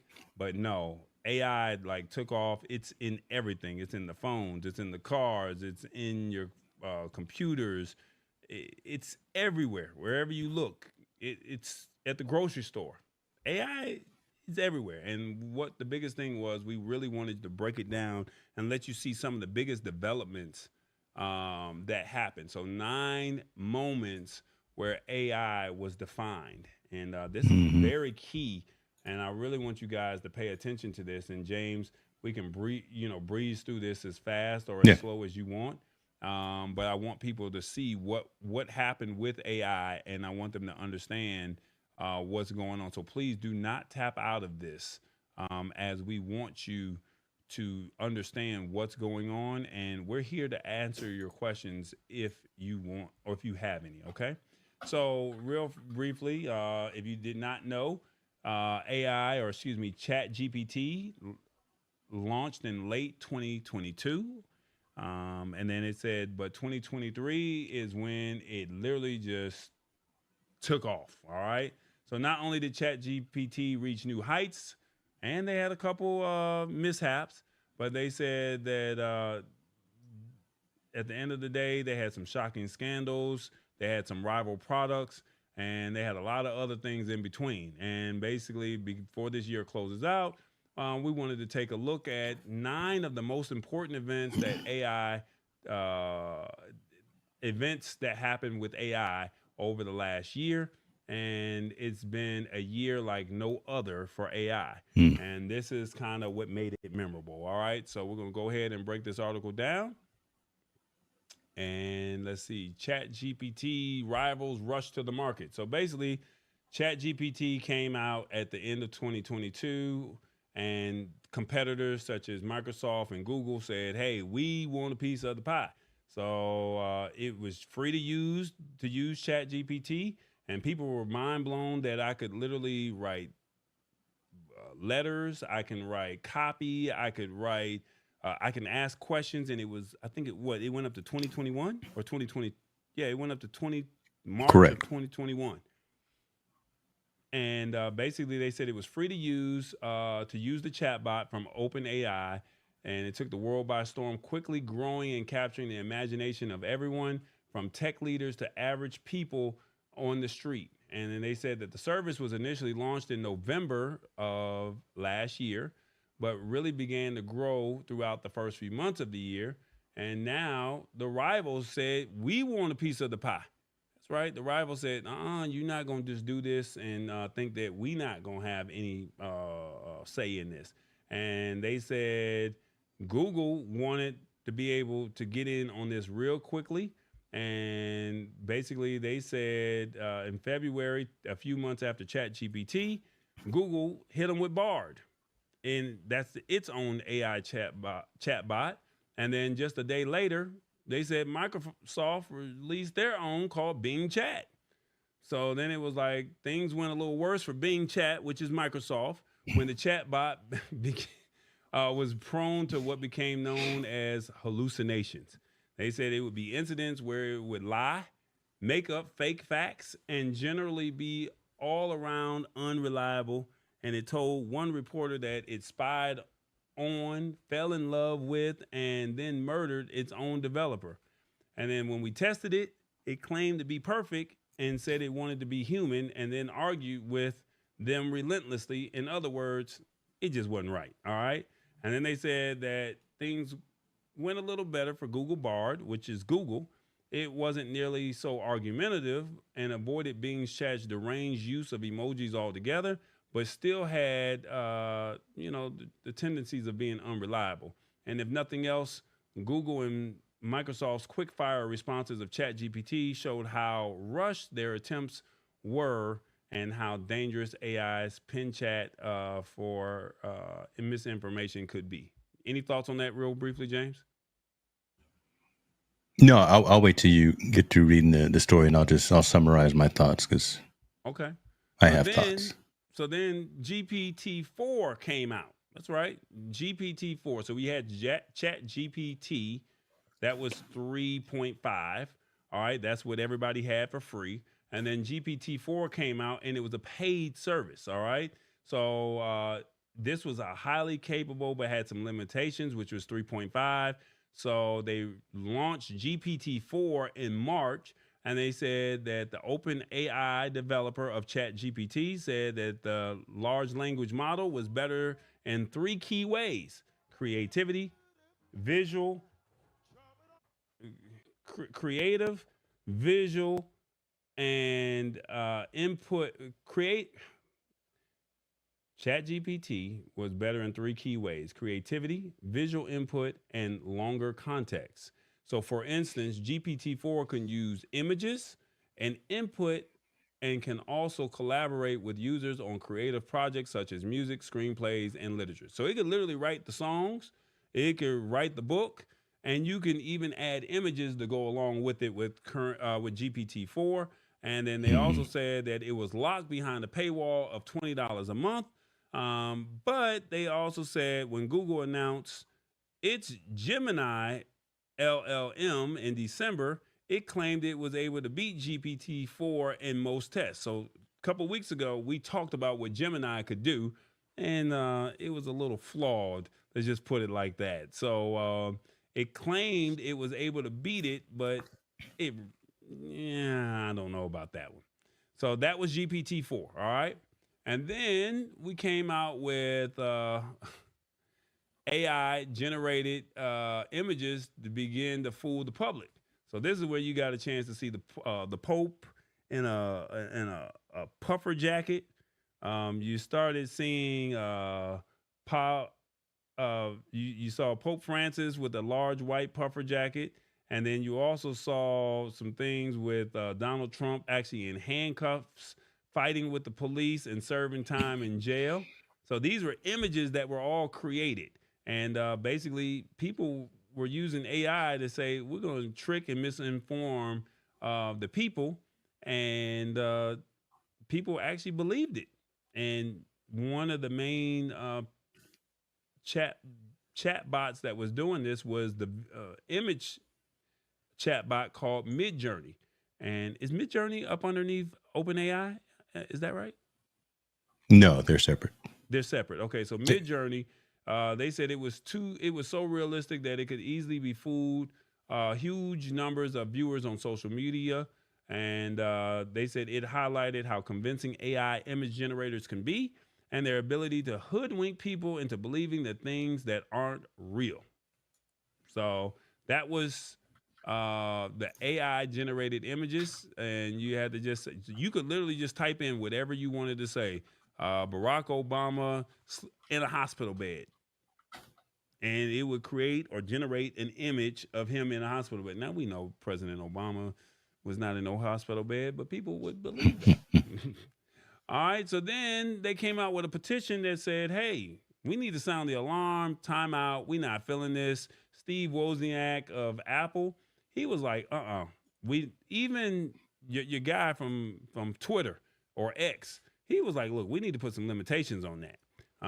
So what we need to do is said this thing is going so fast that it could have some consequences. It could put some people out of business, could put some people out of, we need to regulate this.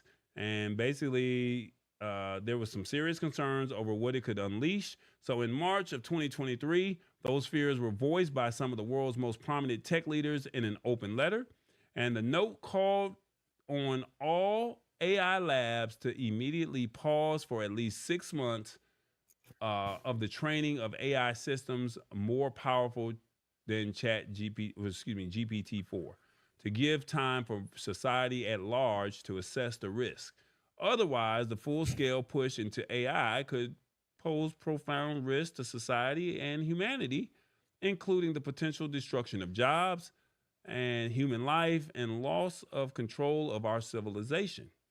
And then they said that this letter was signed by a who's who of tech leaders, from Steve Wozniak of Apple, Elon Musk of Tesla, were the main leaders. And they said whether an AI firms actually took notice when the potential short-term profits were so great was another matter. So basically people were like, hey, y'all put it on hold, but we need to keep going. All right. So the next thing of technology, they said ChatGPT connects to the internet. Now this was really big right here. They said when ChatGPT first launched, it relied on its massive trove of training data to help provide answers to the people. The problem with that, though, was that it couldn't stay up to date and was a little use. It was of little use if someone wanted to use it to make a reservation at a restaurant or find a link to buy a product. You can only go all the way up until March of 2021. But now that all changed when OpenAI announced a slate of plugins that would help ChatGPT plugins that could connect to the internet. Suddenly, AI was like, hey, we can do things a whole different way.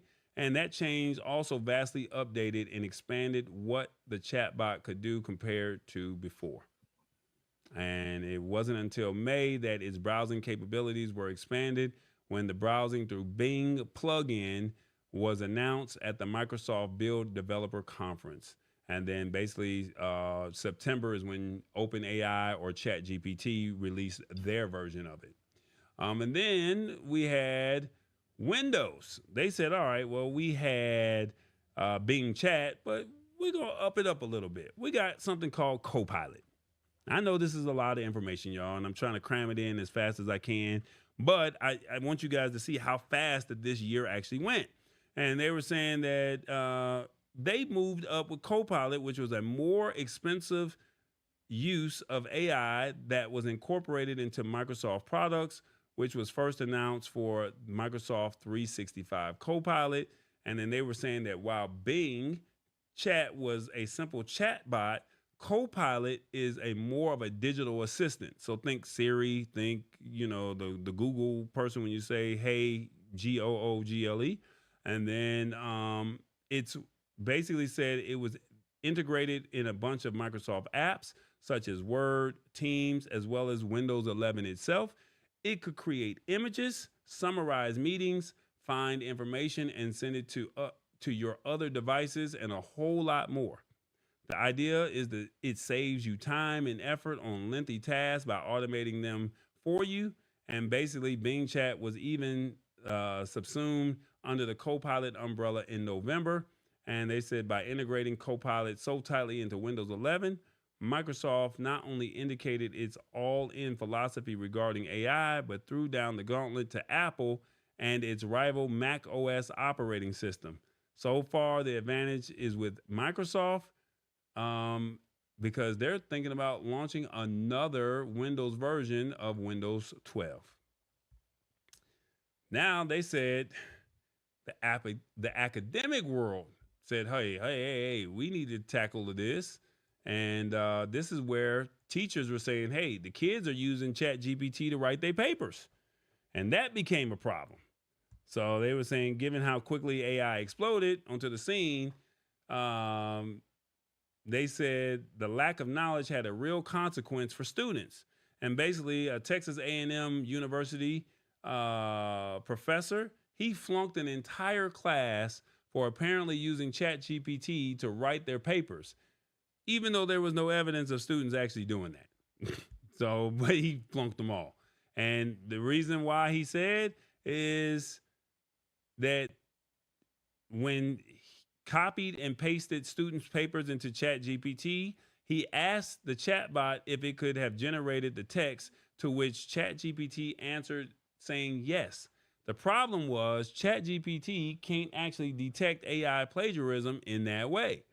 And to illustrate the point, they said that the person who put all of this copy paste of the students' papers in, they wrote his own letter to the students in which he accused them of cheating, and then pasted that into the ChatGPT and asked if it had been written, if ChatGPT had written the letter as opposed to the person who actually wrote the letter. And it said, yeah, I wrote it. ChatGPT wrote this, but it actually lied. And so that was an issue.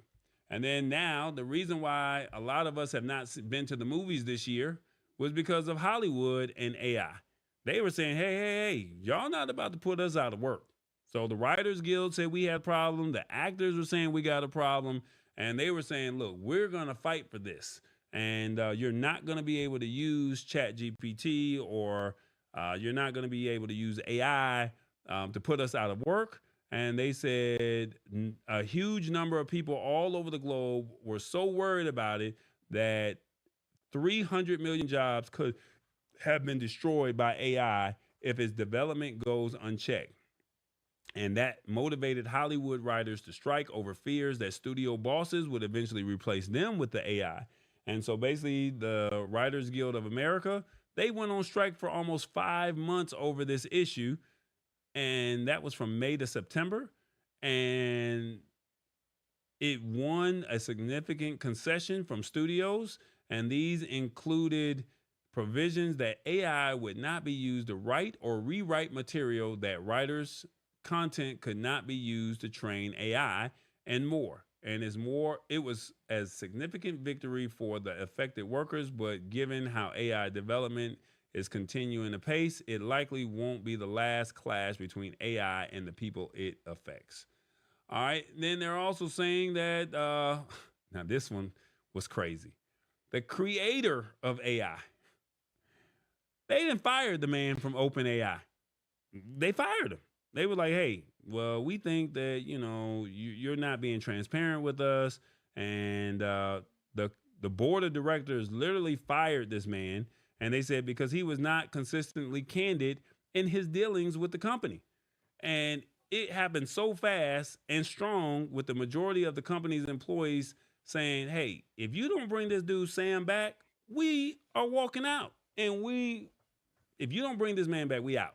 And basically Microsoft said, we're going to offer jobs not only to Sam Altman, but anyone else from OpenAI who wants to join. They could come on over to, you know what, you don't like what you're doing over there at OpenAI? Come on over here to Microsoft Records, and we got you. That's basically what happened. And this happened like on a Thursday, and then by Monday, he had his job back, and then they actually fired the whole board. That's how crazy that was. So they were like, just as quickly as he left, he was actually reinstated. Like that I've never seen somebody get fired and hired back so quickly. So yeah, that's all the AI drama of this year.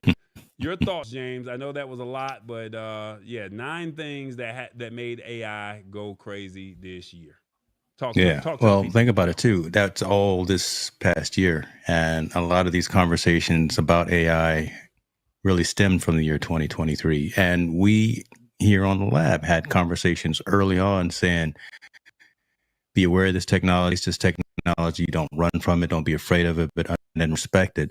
And to see so much happen so fast, to see so many, I'm not going to say copycats, I want to say alternatives to the original ChatGPT. But now you've got Perplexity, you've got Grok from X, right? You've got Copilot. You've got all these other large technology companies using large language modules for creating generative AI and creating information online. It's exciting for consumers. It's exciting for businesses as well, but we are still in its infancy.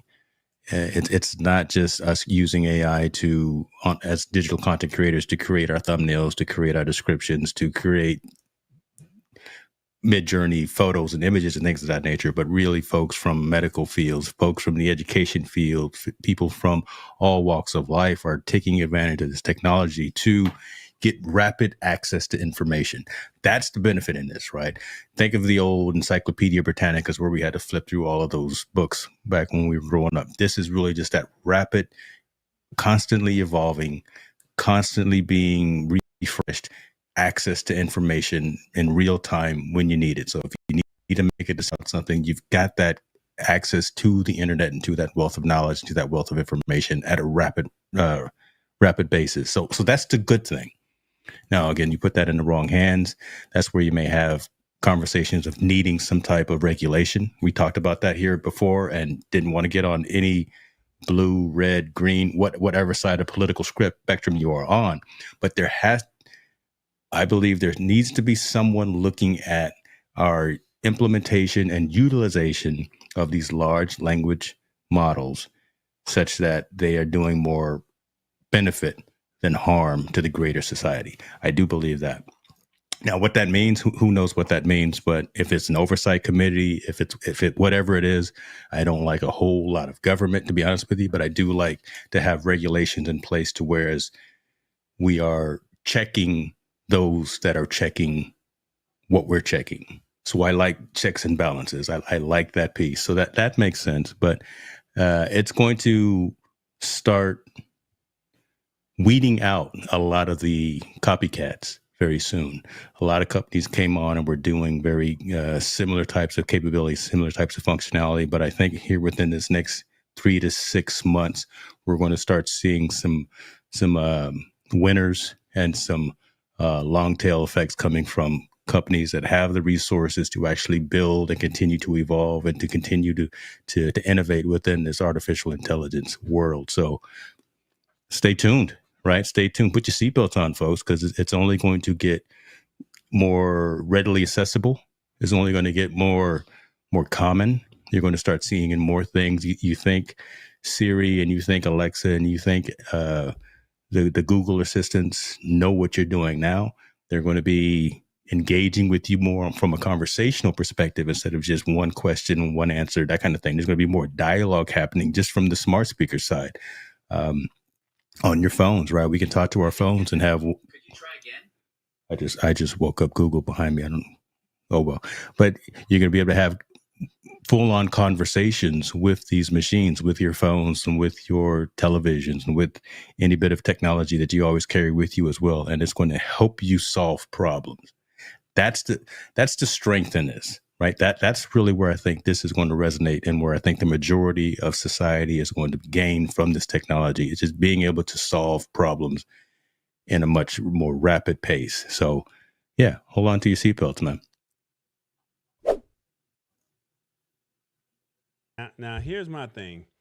Like you said, there's other AI alternatives that are, or someone said in the comments that some are using AI or ChatGPT to run their stuff. And I think the biggest thing is, well, I'm not gonna say the biggest thing. What has been the best AI platform that you've seen out of all of them? Wow. Well, it depends on where you want me to go. Give me five. All right. So I'm wearing one of their shirts right now.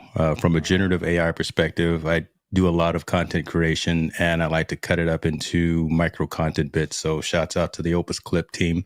That saves hours in my workflow. I'll do a 60-minute session on my YouTube channel, and I need to cut that up into bite-sized consumable bits of content for YouTube and for TikTok and for Instagram and things of that nature. So I use Opus Clip as one of my main bits of AI tools. I use Grok, which is the Twitter/X alternative to ChatGPT. And I actually subscribe into Premium Plus for Twitter, and I use the Grok platform for doing a lot of that analysis. I've mentioned Perplexity.ai on here as well. Again, just using different so Grok is my platform that I use from Twitter.x, and then from the GPT-4 perspective, I use Perplexity.ai. So I use those different large language modules to answer questions that I have about anything. Help me with the framework for a discussion, help me with solving problems, help me with writing some programming and doing some coding and things like that. So that's three. What else do I use? That's all I can think of off the top of my head, right? Simplified.com is a tool that I use. A lot of folks probably know about Canva, but it helps me with digital publishing. So I can very quickly create social media posts. I can quickly create digital images. I can quickly create social graphics and things of that nature. So Grok, Opus Clip, Simplified.com, Perplexity.ai, and give me another one. Come on, man. We use it every day. Come on, man. You got to go with the Taja, bro. You got to go with Taja. But so Taja is a new entrant. I can't. You can't justify that one. I can't put that out there as a complete recommendation right now. It's a nice to have, but until they work out some of the kinks in the system. But no, it's going to get there. It's going to get there. What about Sessions? Sessions is dope. Listen, Sessions, I don't look at Sessions as an AI platform. I look at it more as just a replacement for Google Meet and for Zoom. Mm-hmm. So our consolidation for collaboration piece. But it does a lot of things. But it does have some AI functionality. It does. It has some AI, but I don't look at it as a full Aeon play, so to speak. But it has bits of AI. Everything has bits of AI in it now. So okay, I'll give you that. I can't think of the one that I'm using for the audio. Remember, I'm cloning the AI voice clone. It still has some development, but I like how it actually works. So there's Descript, which has something that there. Descript has an overdub feature where you can actually train it to your voice, and it can actually write out transcripts, and it can actually read out in your own voice. So, I mean, there are tools out there doing all that kind of thing. Supercopy.ai. The list is huge. You should do at the beginning of the year, you should do a list of your top 20 AI tools. I don't use 20, there you go. But I got you. I could use like the top 5 or something like that. You should do a list of your top 20 list.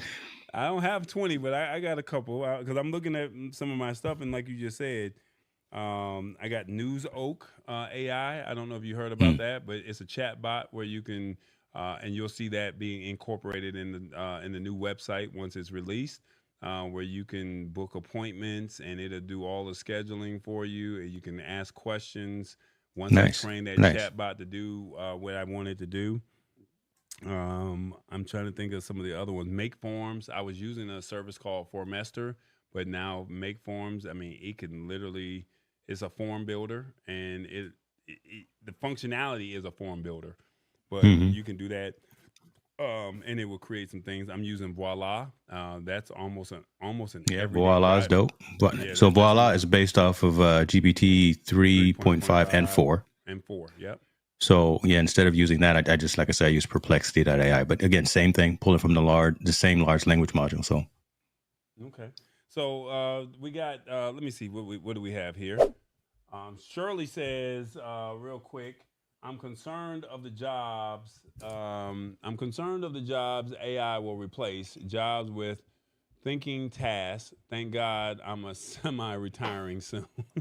What are your thoughts on that?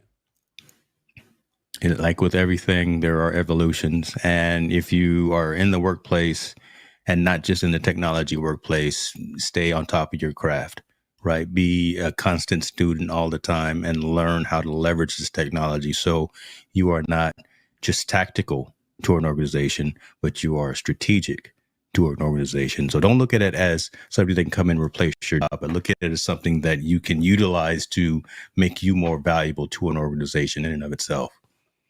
But yeah, but there will be folks that are displaced because a computer algorithm can do something much faster and much cheaper than someone who needs 6 figures a year. It's true. Yeah. Canva is also incorporating AI as well. Yeah. Canva's doing a good job. Yeah. And the reason I don't use Canva anymore because so many people use Canva. So what do you find? So I just consciously decide to use something else. That's why I mentioned simplified.com. So I use them, and they similar, but I'd rather just keep myself smart and on top of the technology. If I'm gonna be a coach, I always tell clients that I at least need to give you 3 alternatives. So I can't just always say Canva. I need to give you alternatives to a solution, and you pick the one that's best for you. So that's why I've moved to a couple of others.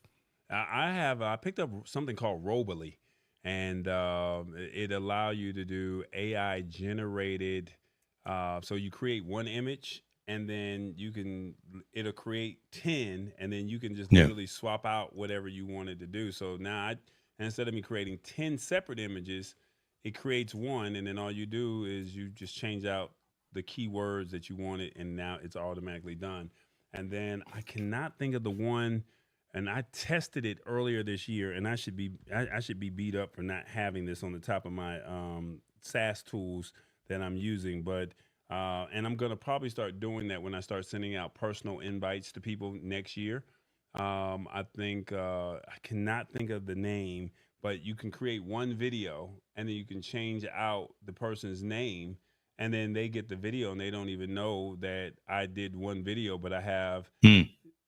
Everybody that's on here is Kevin Cox, Shirley, Lisa Maria, Sister Queen, Hit the Spot 1006, Sammy Superstar, Awesome Wood Things.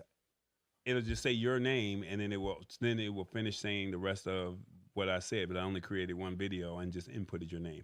I could not think of the name of that. There you go. So I mean, but this stuff is coming, and like I said, we've asked you guys to please embrace this technology. And like I said, next year.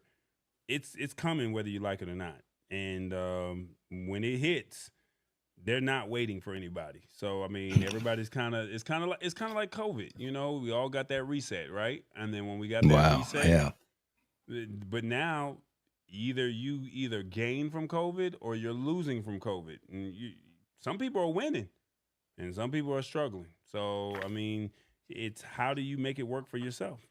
So I cannot find. Oh, Be Human. Yeah. So Be Human was the one that I can create the video. And when I create one video, it will allow me to say your name and input whoever's name I want, but then it will still finish out the whole video. And as long as you keep it somewhat generic, they don't know that you created one video and made it personalized for the person that's receiving that video. Yep. So, yeah, this AI is here, man. And so it's here, man. It's here. We wanted to define the AI moments for 2023, and we wanted you to see what it was, and hopefully you got some value out of it. And let me see. I guess my last question for you that I have for the night is, let's see. Well, I don't see it. Where is it at? There we go. Well, I don't see it, my man.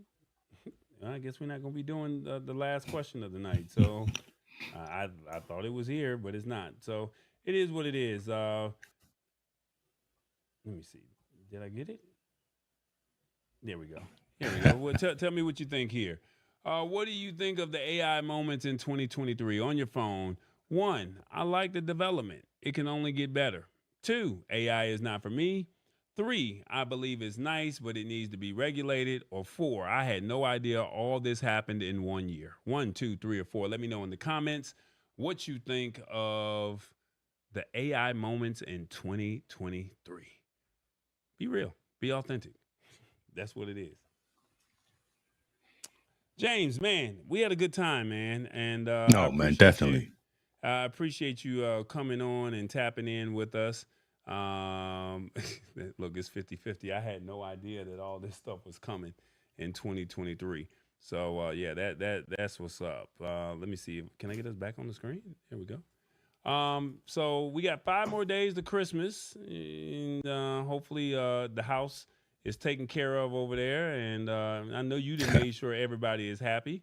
I know you made sure everybody was good. But I did what I listen. We did what we had to do. I'll just say that we keeping the economy going. I will just say that. Lord have mercy, we keeping the economy going. That's what's up. Well, I gotta ask you, what's on your Christmas wish list, man? Look at this here. We got 5 more days to Christmas. What's on your Christmas wish list? Nothing material, man. Listen, I don't need any more stuff. I will echo what Revis said, right? Just everyone to take care of themselves. And I wish everyone reach out to someone that you haven't reached out to in a while. That's my wish and my desire for this holiday time. Do it before the new year. Do it before Christmas. Why not do it tomorrow morning or send somebody a text message tonight? That's my wish for the holiday time, is that we find a way to just all get better and work together and I know it's tough, but you know what? We only here for a little while, right? We only here for a little while. Why be upset? Why be mad? Why be disgruntled? Why be unhappy? Just, come on. We are only here for a little while. Enjoy the relationships, enjoy the fellowship, enjoy the good and the bad, and find some positivity in it. That's my wish. I don't have any desire for a whole bunch of things. I got enough things, but you got them things. I got some things, man. So I don't need no more things. I gotta ask, what was them things? What was one of the best things you got all year? Because I mean, Christmas was every day for you. You was always getting packages in the mail. So what was them things, man? What was the best thing you got this year? Probably more experiences, right? Just being able to took the whole family up to visit Isaiah up in Oregon. So not just my parents, but Jen's parents as well. So took the entire family and our daughter Jordan. So we all went to Oregon, hung out on the ocean, got a beautiful Airbnb right there on the ocean, and hung out. And it was just the experience of having quality family time. That was the best thing that I think that I got this year. Yeah. Okay. I can't be mad at that, man. TBJ, he said he's here to stay.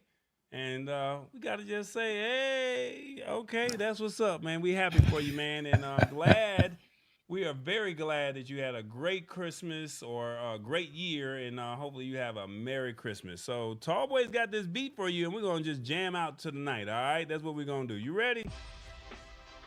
We got 5 more days to Christmas. TVJ is here. We got a new addition to the family. What they say? Come on, rock out with me, James. Come on, man. Yeah. It's the Lab Tech Show. We would like to thank everybody for hanging out with us. And hopefully you have a great Christmas. We'll see you next week, God willing.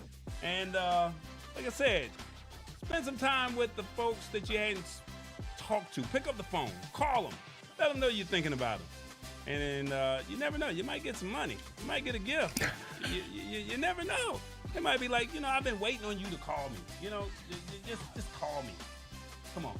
Be well, fam. That's what they say. Yes. Good night. Y'all have a good night. It's Christmas. 5 more days. Y'all be good. It is the Lab Tech Show.